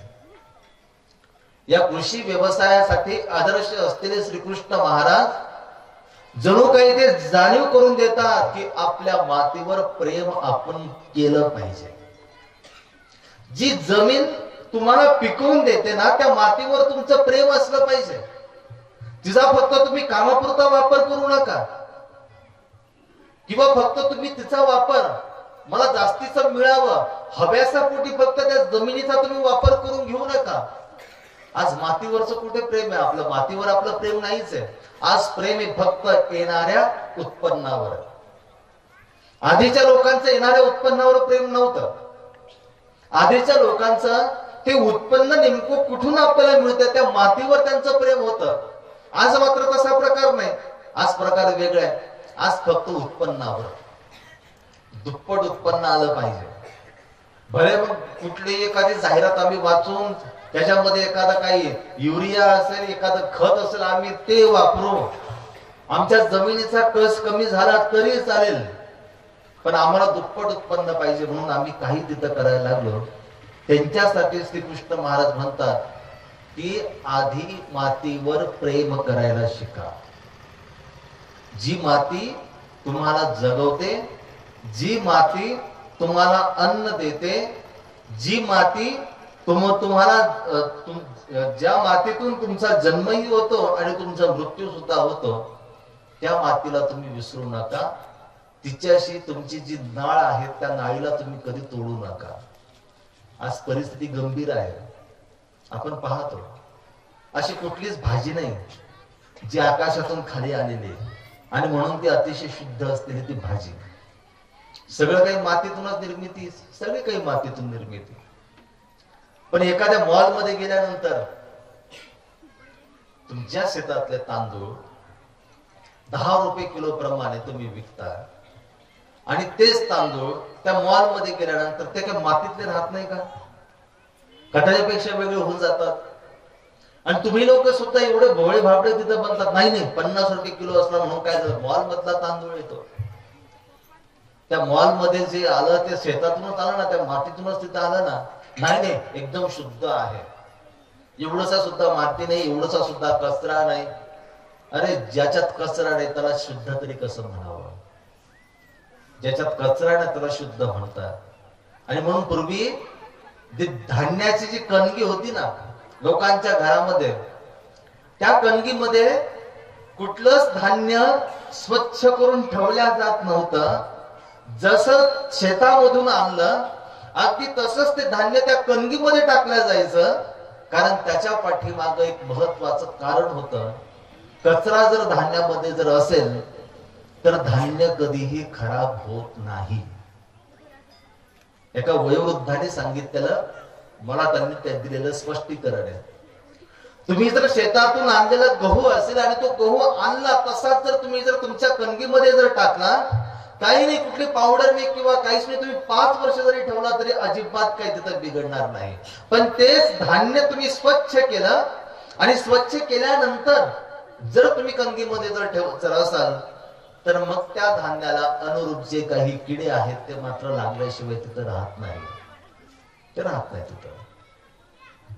किती आम्हाला आमच्या अध्यात्माने किती अगदी सहज रीतीने ते सांगितलेलं आहे. श्रीकृष्ण भगवंत तिथल्या मथुरेतील समस्त नगरजनांना ते सांगतायत. इंद्र बघितला तुम्ही? नाही, फक्त ऐकलंय, पोथी पुराणामध्ये ऐकलाय. तो दिसतो कसा? ते म्हटले काय माहिती कसा दिसतो. त्याची उंची किती? ते म्हटले काय माहिती आम्हाला, आम्ही फक्त पोथीमध्ये ऐकावं की इंद्र पाणी आम्हाला देतो त्याच्यामुळे पर्जन्य सगळं होतं.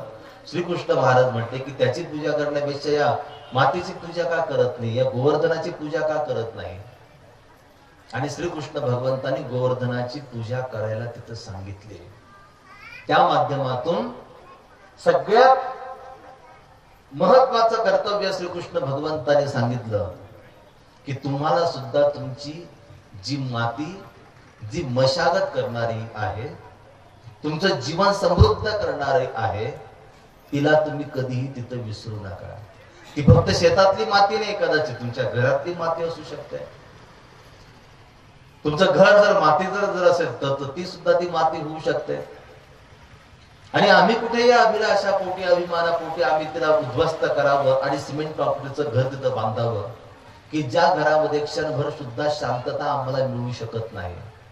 कुठे मिळते शांतता आम्हाला? कुठे शांतता मिळत नाही. सिमेंट कॉन्क्रीटच्या घरामध्ये कधी शांतता मिळाली?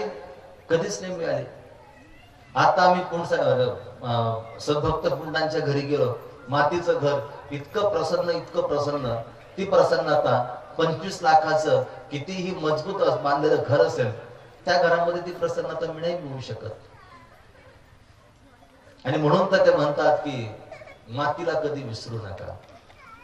माती सांगे कुंभाराला पायी मज तुडविसी, तुझाच आहे शेवट वेड्या माझ्या पायासी. हो माझ्या पायासी मला फिरविसी तू चाकावर, घटमातीचे बनवी सुंदर. लग्न मंडपी कधी असे मी, कधी शवापासी. तुझाच आहे शेवट वेड्या माझ्या पायासी. हो माझ्या पायासी. किती महत्वाची ती माती आहे की जिला आम्ही जननी असं म्हटलेलं आहे. श्रीकृष्ण भगवंत आपल्या कर्तव्यातून तिथल्या मथुरेतील समस्त नगरजनकांना सांगतात की त्या मातीला आधी ओळखा. तुम्हाला जगवणारी ती माती, तो पर्वत, तो तुम्हाला जगवणारा आहे. आणि मग त्यातून सुरू झालेली ती गोवर्धन पर्वताची पूजा असेल, या माध्यमातून या लोकांना त्याच्या कर्तव्याची सगळ्यात महत्वाची जाणीव श्रीकृष्ण भगवंताने करून दिलेली आहे.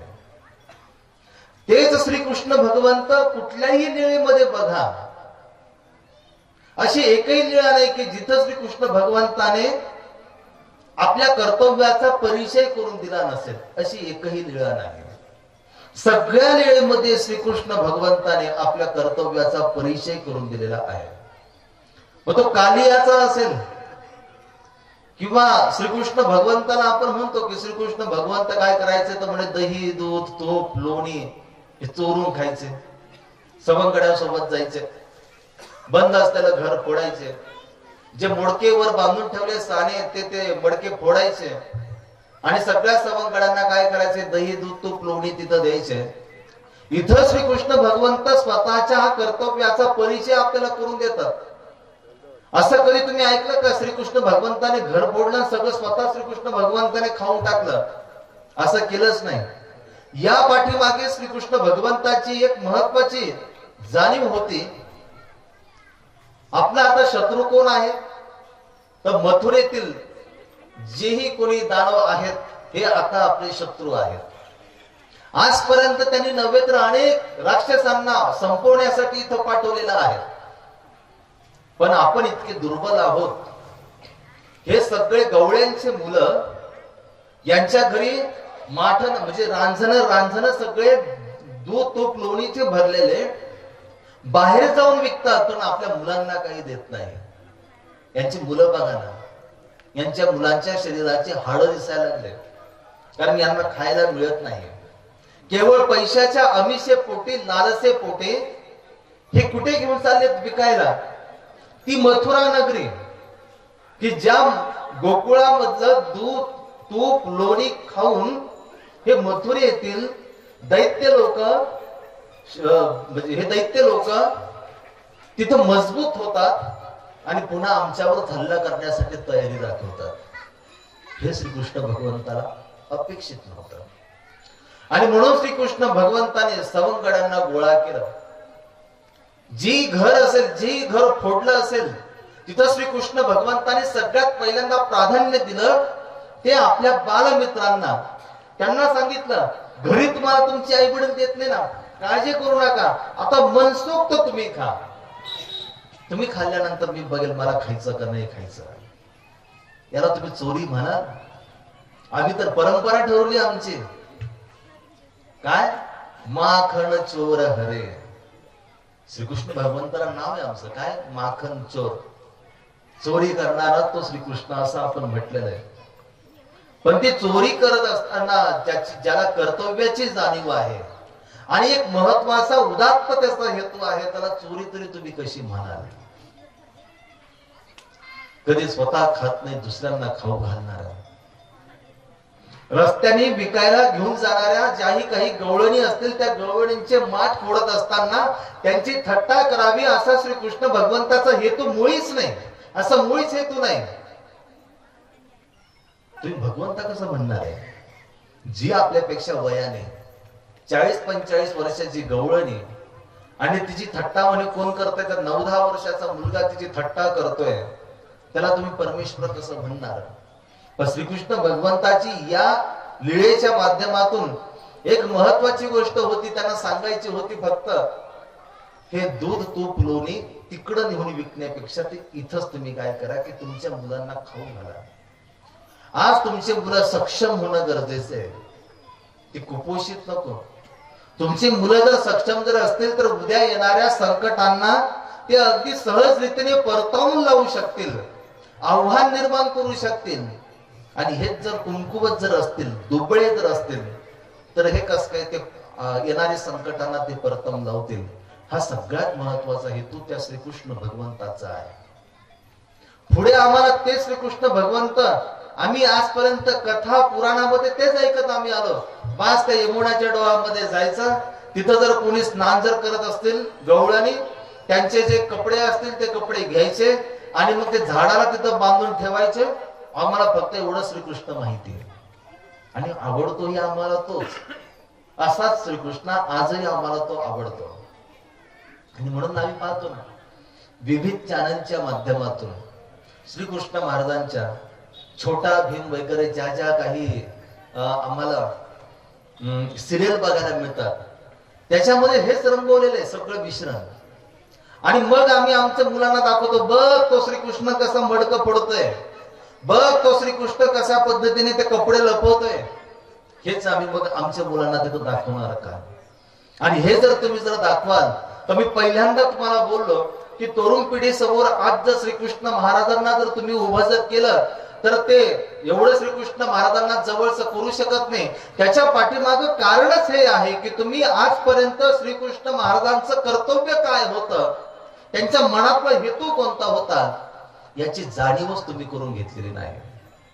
आणि म्हणून तुम्ही सुद्धा श्रीकृष्ण महाराजांना परिपूर्णपणे ओळखू शकले नाही. श्रीकृष्ण भगवंत त्या गोपिकेंचे वस्त्र तिथं लपवतात आणि त्याच्या पाठीमागं किती ज्वलंत समस्या निवारण्याचं ते कारण होतं. यमुनेचं अत्यंत निर्मळत असलेलं पाणी, त्या काळखंडामध्ये ती नदी कितीतरी लाखो लोकांच्या जीवनाची जीवनवाहिनी ती बनलेली. कित्येकांच्या घरामध्ये रांजणामध्ये जे पाणी असायचं ते सगळं पाणी त्या यमुना नदीतलं पाणी असायचं. आणि त्या यमुना नदीमध्ये या गोपिका चालल्यात, त्याही विवस्त्र होऊन तिथे त्या स्नान करतायत. यांना काही वाटतं का नाही?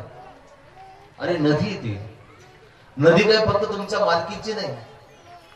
आता तुम्ही आलात, आणखी थोड्या वेळाने कोणी पण तिथे येऊ शकतं आणि तिथे येण्याला तुम्ही काय अंकुश तुम्ही लावू शकत नाही. आता आम्ही आलो मग तुम्ही येऊ नका असं तुम्ही म्हणू शकत नाही. आणि तुम्ही तिथं जाऊन आंघोळ करून एक तर नदीचं पाणी तुम्ही काय करतात, खराब तर करताय आणि वर्ण तुम्ही विवस्त्र होऊन तिथं आंघोळ करतायत. हे बरं आहे का? सांगून बघितलं असतं काय म्हटले असते, तुला काय कळतं श्रीकृष्णा, शांत बस, तू आमच्यापेक्षा लहान आहे, आम्ही बघू काय करायचं ते आम्ही आमचं बघू, असं साहजिक उत्तर मिळालं असतं. श्रीकृष्ण भगवंताने काय केलं? कपडेच लपवायला सुरुवात केली. आता कपडे लपवत असल्यामुळे लक्षात आलं, मिळतात आता कपडे. एक दिवस असा येईल की एखाद्या दिवशी आम्हाला कपडेच मिळणार नाही, कपडेच नाही मिळाले तर मग काय अवस्था आपली. याच्यापेक्षा आपण न गेलेलं चांगलं. आंघोळ पण नको करायला आणि त्या यमुने तीरावर पण नको जायला. अगदी त्यांनी ठरवून टाकलं आणि त्यांचं जाणं बंद झालं. श्रीकृष्ण महाराज आपल्या कर्म कर्तव्यातून ही एक महत्वाची जाणीव आपल्याला करून देतात. आजही आपण पाहतो, तेव्हा तो यमुना होती, तो कालिया त्या यमुनाच्या डोहामध्ये आला होता आणि तो यमुनाच्या डोहामध्ये आल्यामुळे ते सगळं पाणी विष समान झालं. त्याच्यामुळे लोक मरत होते. श्रीकृष्ण भगवंताने तिथून काढलं आणि ती यमुना पुन्हा सात्विक तिथं करून टाकली. आज परिस्थिती अशी, आज जर खरोखर जर कालिया जर पुन्हा जर त्या यमुनेमध्ये जर आला ना तर सगळ्यात पहिल्यांदा कालियाच मरून जाईल, कारण एवढं पाणी अशुद्ध आम्ही करून टाकलेलं आहे.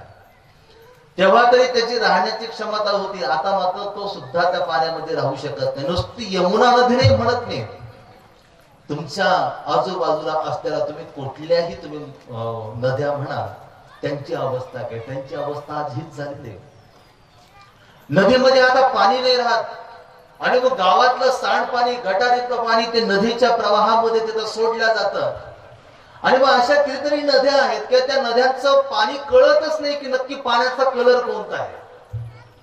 एक तर पाण्याला कुठलाच कलर नाही, परंतु नेमकं या पाण्याचा कलर कोणता हे आपल्याला कळतच नाही. तिथं आज श्रीकृष्ण भगवंताची तिथं गरज आहे. जे प्रदूषण आपण करत आहोत आणि नको असलेला जो कचरा तुम्ही गावातून बाहेर काढतात गटारांच्या माध्यमातून, आणि जी तुमची जीवनवाहिनी की जी तुम्हाला जगवते, त्या जीवनवाहिनीमध्ये जर तुम्ही जर ते गटारातलं जर पाणी जर टाकत जर असाल तर ते कस काही आपल्यासाठी हितावह ठरू शकतं. श्रीकृष्ण भगवंताने त्या कालखंडामध्ये आपल्याला त्याची जाणीव तिथं करून दिली. आणि म्हणून तो श्रीकृष्ण भगवंत आम्हाला चोरी करणारा दिसतो, म्हणून तो श्रीकृष्ण भगवंत आम्हाला कपडे लपवणारा वाटतो, म्हणून तो श्रीकृष्ण भगवंत आम्हाला गोपिकेंची थट्टा करणारा वाटतो. परंतु त्याच्या पाठीमागे जर कारण जर बघितलं तर श्रीकृष्ण भगवंत फक्त आपल्या कर्म आणि कर्तव्याला जागरूकपणे समर्थपणे पार पाडण्याचा प्रयत्न तिथं करत आहेत. पुढे आपण बघितलं सारखा त्रास होतोय त्या जरासंधापासून, सारखा त्रास होतोय. आता कुठेतरी दूर गेलं पाहिजे. आपण तर सक्षम आहोत आणि म्हणून तर आजपर्यंत आपण अनेक वेळा त्याला परतावून लावलेला आहे. पण आपली जी प्रजा आहे त्या प्रजेला विनाकारण त्याचा मनस्ताप होत आहे. कुठेतरी आता त्या प्रजेसाठी एक संरक्षण अशा पद्धतीने आपण निर्माण करणं गरजेचं आहे. आणि मग त्या श्रीकृष्ण भगवंताने जीवनामध्ये फक्त एकदाच घर बांधलं. त्याच्या हाऊस नव्हत्या फार मोठ्या, मला इथंही प्लॉट घ्यायचा, तिथंही प्लॉट घ्यायचा, ती पण जागा घेऊन ठेवायची, इथं पण एक घर बांधायचं पिंट्यासाठी, इथंही घर बांधायचं म्हातारीसाठी, इथंही घर बांधायचं माझ्यासाठी. अशा त्याने हौशीने केल्या. त्याने जीवनात एकदाच घर बांधलं.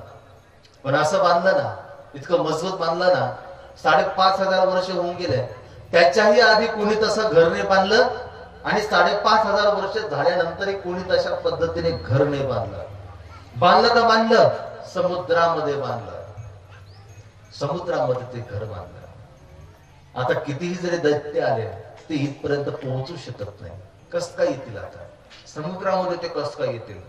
कर्तृत्व अशा पद्धतीने निर्माण करता आलं पाहिजे. लोक करतात म्हणून आपण करून फायदा नाही, अजिबात फायदा नाही.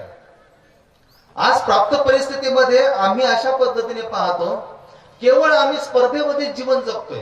स्पर्धा असली पाहिजे, ती स्पर्धा निकोप असेल तर त्याचा फायदा आहे. पण द्वेषाने पछाडलेली जर स्पर्धा जर असेल तर ती काय कामाची?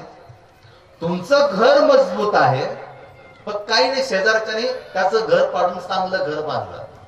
आता होता त्याच्याकडे पैसा म्हणून त्याने चांगलं घर बांधलं नाही. मग आपण आपलं घर आता पाडलं पाहिजे आणि आपण आता काय केलं पाहिजे की नवीन घर बांधलं पाहिजे.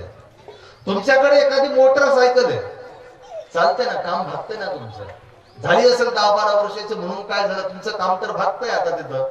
नाही आता 15 तारखेला एकाने नवीन गाडी आणली आणि किती चांगली दिसते ती गाडी, आणि त्याच्या गाडी पुढे आपली गाडी काहीच नाही. नाही मग आता आपणही काय करू, आपण 2-3 महिन्यात गाडी घेऊन टाकू.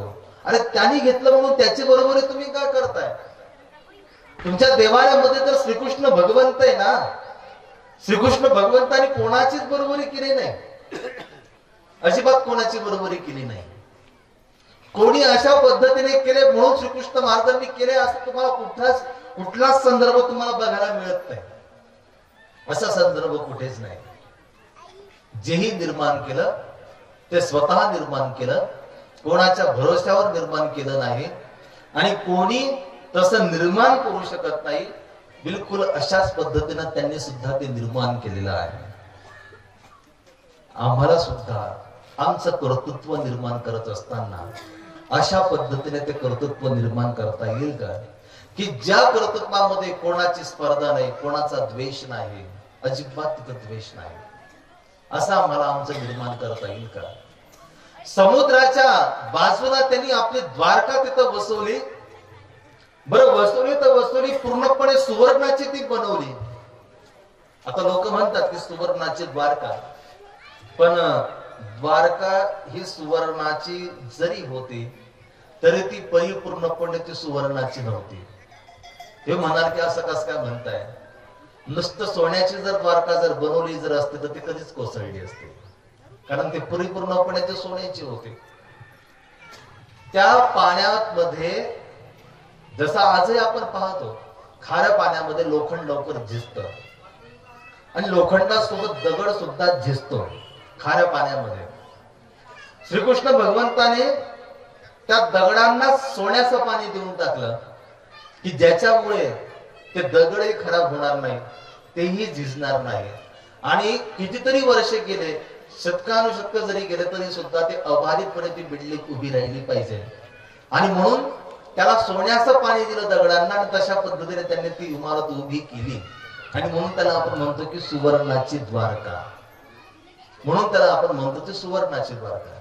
आपण निर्माण करू, आपण नाही निर्माण करू शकत, पण ती त्यांनी त्यांच्या स्वकर्तृत्वाने निर्माण केली.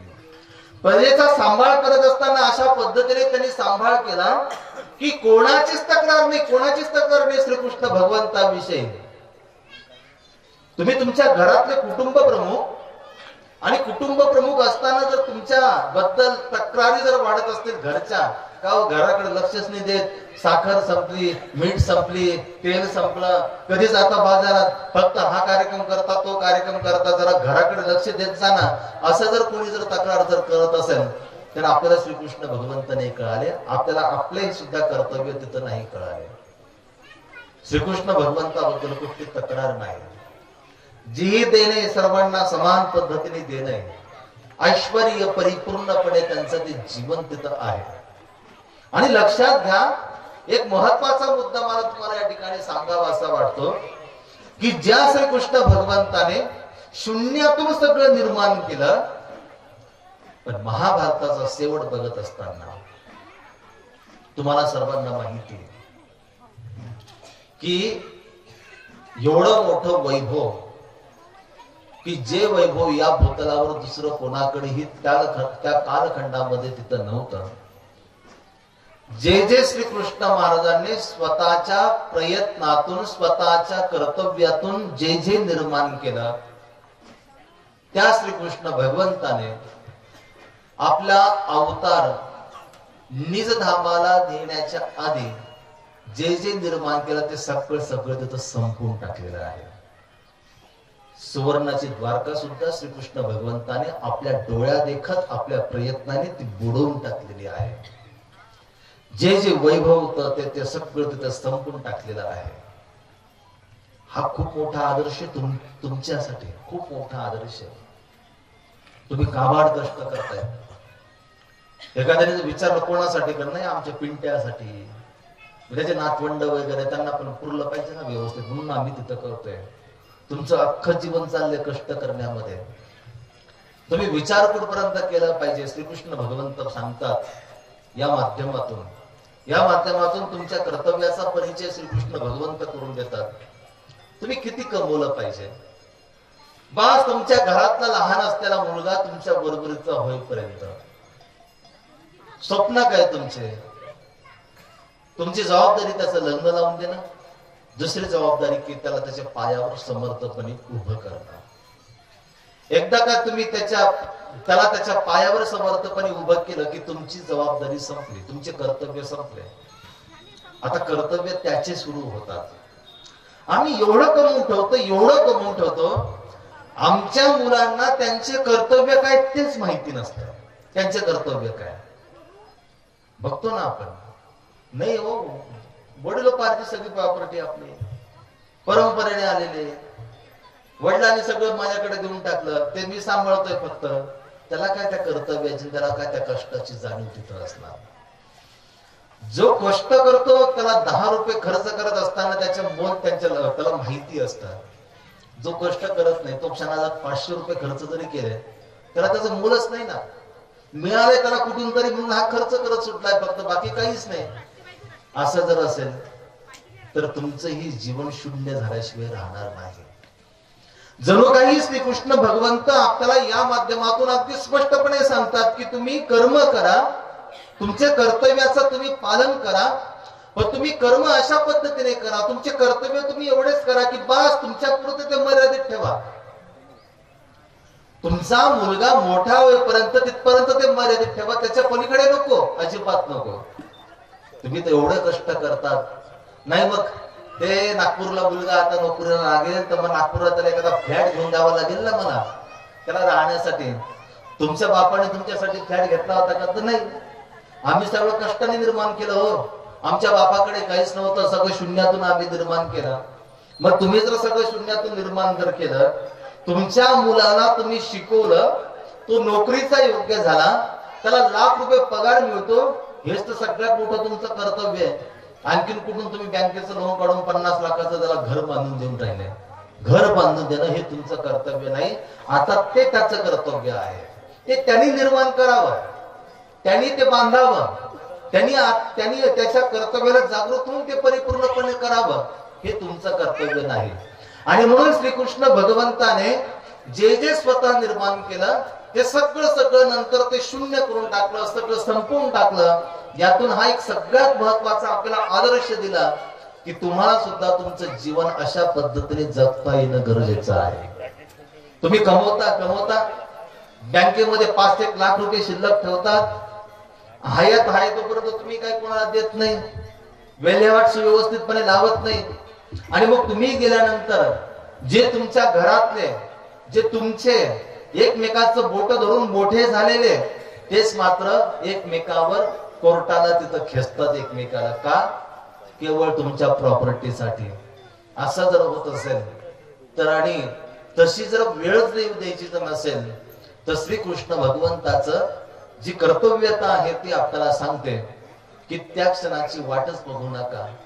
तुम्ही आहात तोपर्यंत जेही तुमचं असेल त्याला जपण्याचा प्रयत्न करा, त्याला फार वाढवू नका. आणि तुमचं जीवन त्याला विकसित करण्यासाठी मूळच तिथं खर्च करू नका. एवढं जगण्याचं अत्यंत महान असं तत्व श्रीकृष्ण भगवंताने आम्हाला सांगितलेलं आहे. आणि म्हणून श्रीकृष्ण भगवंताचे जेही आम्हाला सखा सोयरे जेही आम्हाला बघायला मिळतात ते अत्यंत प्राणप्रिय असलेले. जणू काही श्रीकृष्ण भगवंत आपल्याला सांगतात, जर तुम्ही एखाद्याचा संग जर केलेला आहे शेवटपर्यंत त्याचा संग सोडू नका, अजिबात सोडू नका. श्रीकृष्ण भगवंत 5 पांडवांच्या जवळ गेले, त्यांना आपलं मित्रत्व मानलं. त्या 5 पांडवांच्या जीवनामध्ये अनेक संकट आले तरी सुद्धा श्रीकृष्ण भगवंतांनी आपली साथ नाही सोडली, अजिबात साथ नाही सोडली. त्यांच्या सोबत राहिले, प्रत्येक सुखदुःखामध्ये त्यांच्या सोबत राहिले. आमचा मित्र परिवार हा फक्त खिशातले पैसे असेपर्यंत मर्यादित असतो. जोपर्यंत खिशात पैसे तोपर्यंत तू माझा मित्र. एकदा का तुझ्या खिशातले पैसे संपले की तू कोण न मी कोण, लगेच नवीन मित्र. ज्याच्या खिशामध्ये पैसे लगेच तो आपला मित्र. कस काय तुम्ही श्रीकृष्ण भगवंताचे भक्त होऊ शकता? त्या 5 पांडवांवर जी आपत्ती आली ती आपत्ती कोणावर नाही आली, पण त्या आपत्तीमध्ये सुद्धा श्रीकृष्ण भगवंत अगदी त्यांच्या सोबत तिथं राहिले. जणू काही श्रीकृष्ण भगवंत सांगतात तुमच्या जीवनातलं हे सगळ्यात महत्वाचं कर्तव्य आहे. एक तर कोणाच्या सोबत राहूच नका. एकटंच राहा. आणि जर राहायचं जर असेल, एखाद्याला जर सोबत जर करायचं जर असेल, जर एखाद्याशी जर खरंच जर मैत्री जर करायची जर असेल, एखाद्याशी जर खरोखर जर नातं जर निर्माण जर करायचं जर असेल, तर एकाशीच करा. पण असं करा की शेवटपर्यंत त्या नात्याला येत किंचितही धक्का पोहोचता कामा नये. शेवटपर्यंत. आमचे तर नाते असे किती असतात, नुसते मित्रत्वाचे नाते नाही म्हणत, आणखी बरेच वेगवेगळे नाते असतात. काय ते नात्यांना पक्क राहण्यासाठी काय म्हणजे ते त्याला काय म्हणतो की आपण असं दाखवल्या जातो नुसतं. काय ना तू म्हणजे तू जर सांगितलं तर आकाशातले चंद्र तारे ग्रहण सगळं सगळं तोडून आणेल मी, सांगतात ते सगळं काय ते नातं राहण्यासाठी. आणि काही जर झालं थोडस तर लगेच मग कोर्टामध्ये आम्हाला आता वेगळं राहायचंय, अजिबात आता एकमेकाचं तोंड आम्हाला बघू वाटत नाही, आता आम्हाला वेगळं राहायचंय. श्रीकृष्ण भगवंत म्हणतात असं करून जमणार नाही, असं करून नाही जमणार. एक तर नातं निर्माण करू नका, जर निर्माण जर केलं तर शेवटपर्यंत कितीही जरी संकट आले तरी तुटणार नाही. असं जर मजबूत जर नातं जर बनवता जर आलं तर खऱ्या अर्थाने तुम्ही श्रीकृष्ण भगवंताचे भक्त होऊ शकता. खऱ्या अर्थाने तेव्हाच तुम्हाला तो श्रीकृष्ण कळाला, तोपर्यंत तुम्हाला श्रीकृष्ण नाही कळाला. अनेक वेगवेगळे संदर्भ श्रीकृष्ण महाराजांच्या कर्तव्यतेविषयी आपल्याला अगदी सहज रीतीने या ठिकाणी स्पष्ट करता येईल. दिलेला वेळ माझा या ठिकाणी संपत चाललेला आहे. आपण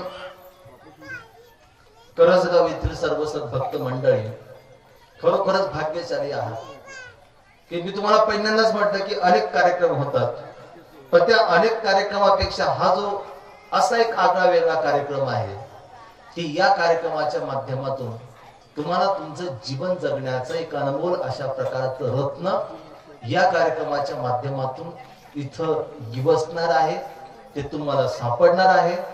वैरागी बाबांनी हा योग तुमच्या धर्मरूप जीवनामध्ये या ठिकाणी उपस्थित करून दिला आणि म्हणून मी आपल्याला सर्वांना या ठिकाणी धन्यवाद देतो. जो आपला विषय होता श्रीकृष्ण भगवंताचे कर्म आणि कर्तव्य, एक थोडस एक वेगळ्या पद्धतीने तुम्हाला ते जड वाटू नये म्हणून थोडसा वेगळ्या पद्धतीने मी आपल्याला सांगितलं की श्रीकृष्ण भगवंताला कर्म करणं अपेक्षित होतं, ते कर्म श्रीकृष्ण भगवंताने केले. पण श्रीकृष्ण भगवंताने सुद्धा त्याचे काही कर्तव्य होते की ते कर्तव्य पार पाडण्यामध्ये श्रीकृष्ण भगवंत कुठेच कमी पडले नाही. आणि जर आपण जर श्रीकृष्ण भगवंताचे जर भक्त जर असो तर आपल्यालाही आपले जे कर्तव्य आहेत, आपल्यालाही जे आपले कर्म आहेत, श्रीकृष्ण भगवंताने जी आशंसा केली आहेत त्या आशंसेने आपले कर्म सुशोभित जर करता जर आले, तशा पद्धतीने जर आचरता जर आले, तर मला तरी असं वाटतं की तुमच्या घरामध्ये कृष्णाचा फोटो नसला तरी जमेल, पण कृष्णाने दिलेला वारसा जर तुमच्या कृतीमध्ये जर असेल तर खरी कृष्णाची पूजा तीच आहे. याशिवाय दुसरी कोणतीही कृष्णाची पूजा नाही. त्या अनुषंगाने आपण आपलं पुढचं जीवन व्यतीत करण्याचा या ठिकाणी प्रयत्न करू. अमरावती जिल्हा ग्रामीण महाळव सेवा मंडळ, वरुड तालुका ग्रामीण महाळव मंडळ, या गावातले सर्व सद्भक्त मंडळी, या सर्वांना मी धन्यवाद देतो. वैरागी बाबांनी पुन्हा मला इथं सूचना केली येण्यासाठी. मला म्हटलं की पुन्हा यावं लागेल. पुन्हा मी या ठिकाणी येऊन पोहोचलो. बाबांना सुद्धा मी या ठिकाणी धन्यवाद देतो आणि लांबलेल्या शब्दांना या ठिकाणी थांबवतो. आणि त्यांनी सांगितलं की ही जी व्याख्यानमाला आयोजित केली जाते तर आपले कान पवित्र करण्यासाठी नव्हे तर आपल्याला आपल्या जीवनाला आकार देण्यासाठी व्याख्यानमालेचं आयोजन केले जाते, अशा प्रकारे त्यांनी आपल्याला सांगितलेलं आहे. तसंच परमेश्वराने सांगितलेल्या मार्गाने चला, आलेल्या संकटावर आपण मात करू शकू हे सुद्धा त्यांनी सांगितलं. आणि श्रीकृष्ण महाराजांनी जे मूल्य दिलं की त्यांनी आपल्या आई वडिलांची सर्वात अगोदर बंदिस्थानातून सुटका केली, म्हणजेच आपल्या आई वडिलांचा सन्मान करा, आपल्या मुलांवर चांगले संस्कार करा, अशा प्रकारचं प्रबोधन या ठिकाणी आपल्याला केलेलं आहे. धन्यवाद बाबा.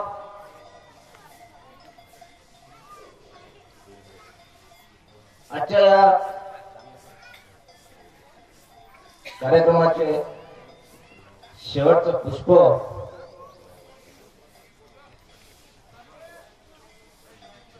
ग्रामीण कुरुप तालुका ग्रामीण सेवा मंडळाचे उपाध्यक्ष देवेंद्र भाऊ शेळके करतील अशी मी त्यांना विनंती. दरवर्षी ही व्याख्यानमाला आपल्या या वरोड तालुक्यामध्ये होत असते. तसंच बाबांचा सुद्धा आम्हाला आजचे जे प्रमुख आख्यात आहे परमपूज्य परमहंत श्री गोपालमणी पंजाबी बाबा भडगाव जिल्हा जळगाव, त्यांना वेगवेगळे विषय देऊन आम्ही दरवर्षी या व्याख्यानमालेमध्ये बोलावत असतो आणि ते सुद्धा आवडीने आमच्या व्याख्यानामध्ये आम्हाला भेट देतात. ते खूप बिझी असतात. त्यांचे सुद्धा कार्यक्रम महाराष्ट्रभर संपूर्ण महाराष्ट्रभर चालत असतात व्याख्यानाचे आणि त्यांचा आश्रम सुद्धा आहे. हे सर्व पाहत असताना त्यांच्या वेळातून वेळ काढून ते आम्हाला त्यांचा वेळ देऊन या व्याख्यानमालेमध्ये येतात. या ठिकाणी मी त्यांचं वरोड तालुका ग्रामीण महानुभाव सेवा मंडळातर्फे आभार मानतो. ते आम्हाला प्रबोधन प्रत्येक वर्षी वेगवेगळ्या प्रकारे, या वर्षी त्यांचा विषय होता श्रीकृष्ण भगवंताची कर्म कर्तव्य. त्यांनी सांगितलेला मला विषय होता, ते म्हणतो ते बाबांना चला आपणच श्रीकृष्ण होऊया असा विषय ठेवला होता. परंतु तो विषय आम्ही करंजगाववासियांना सांगितला, आमच्या काकाजींना सांगितला तर ते म्हणे अहम वृत्ती होते म्हणून तो विषय आम्ही त्यावेळेस कॅन्सल केला आणि त्यांना अहम मस्त सारखं होतं असं ते म्हणत होते. म्हणून मग तो आम्ही विषय कॅन्सल करून बाबांना दुसरा विषय विचारला. तर बाबा म्हणत होते आपण श्रीकृष्ण भगवंताची कर्म कर्तव्य हा फार सुंदर विषय आहे. दरवर्षी वेगवेगळ्या विषयावर बाबा आम्हाला प्रबोधन करतात. आमच्या तालुक्यात त्यांचं मार्गदर्शन आम्हाला लाभतं. हे फार मौल्यवान आहे आमच्याकरिता आणि ते वेळातून वेळ काढून आम्हाला वेळ देऊन येतात. याच्याकरता आम्ही त्यांचं तालुक्यातर्फे पुन्हा एकदा आभार मानतो. तसेच व्यासपीठावर उपस्थित मान्य श्री नारायणरावजी असलकर, सचिव सर्वोदय प्रगती संस्था अमरावती, यांनी सुद्धा आम्हाला वेळ दिल्याबद्दल या कार्यक्रमामध्ये त्यांचे मी आभार मानतो. तसेच मुख्याध्यापक श्री गरवे सर, सर्वोच्च विद्यालय करंजगाव, यांचे सुद्धा मी या ठिकाणी त्यांनी आम्हाला त्यांचा वेळ मौल्यवान असा वेळ दिला त्याबद्दल मी त्यांचा आभार मानतो. तसेच विष्णूजी इंगळे यांनी सुद्धा आमच्या कार्यक्रमामध्ये त्यांचा वेळ दिला त्याबद्दल मी त्यांचं वरोड तालुका ग्रामीण महानुभाव सेवा मंडळातर्फे आभार मानतो. तसेच मनोहररावजी पावळे लोणी यांनी सुद्धा आम्हाला या कार्यक्रमामध्ये येऊन एक वेळ दिला आणि त्यांचं सुद्धा मी आभार मानतो. तसेच आजचे अन्नदाते संजय भाऊ देशमुख जरूर, अजय भाऊ देशमुख व इतर सर्व ग्रामस्थ मंडळी जरूर, ही मंडळीची या ठिकाणी आज पंगत आहे. त्यांचं अन्नदानाचं सत्र आहे. ती मंडळी आली की नाही मला माहित नाही, पण ते महिला मंडळ वगैरे जर आले असतील तर त्यांनी उपहाराची व्यवस्था करावी.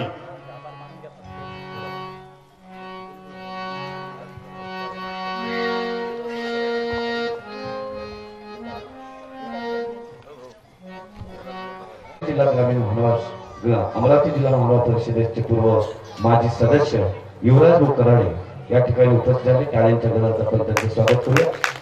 टाळ्यामध्ये या ठिकाणी आमचे नेहमी आम्हाला जे हितचिंतक नेहमी सहकार्य असते मनोहररावजी पावळे, ही सुद्धा या ठिकाणी उपस्थित झाले. त्यांचे सुद्धा मनपूर्वक अभिनंदन करतो. किशोर भाऊ देशमुख पेनोडा ही सुद्धा या ठिकाणी उपस्थित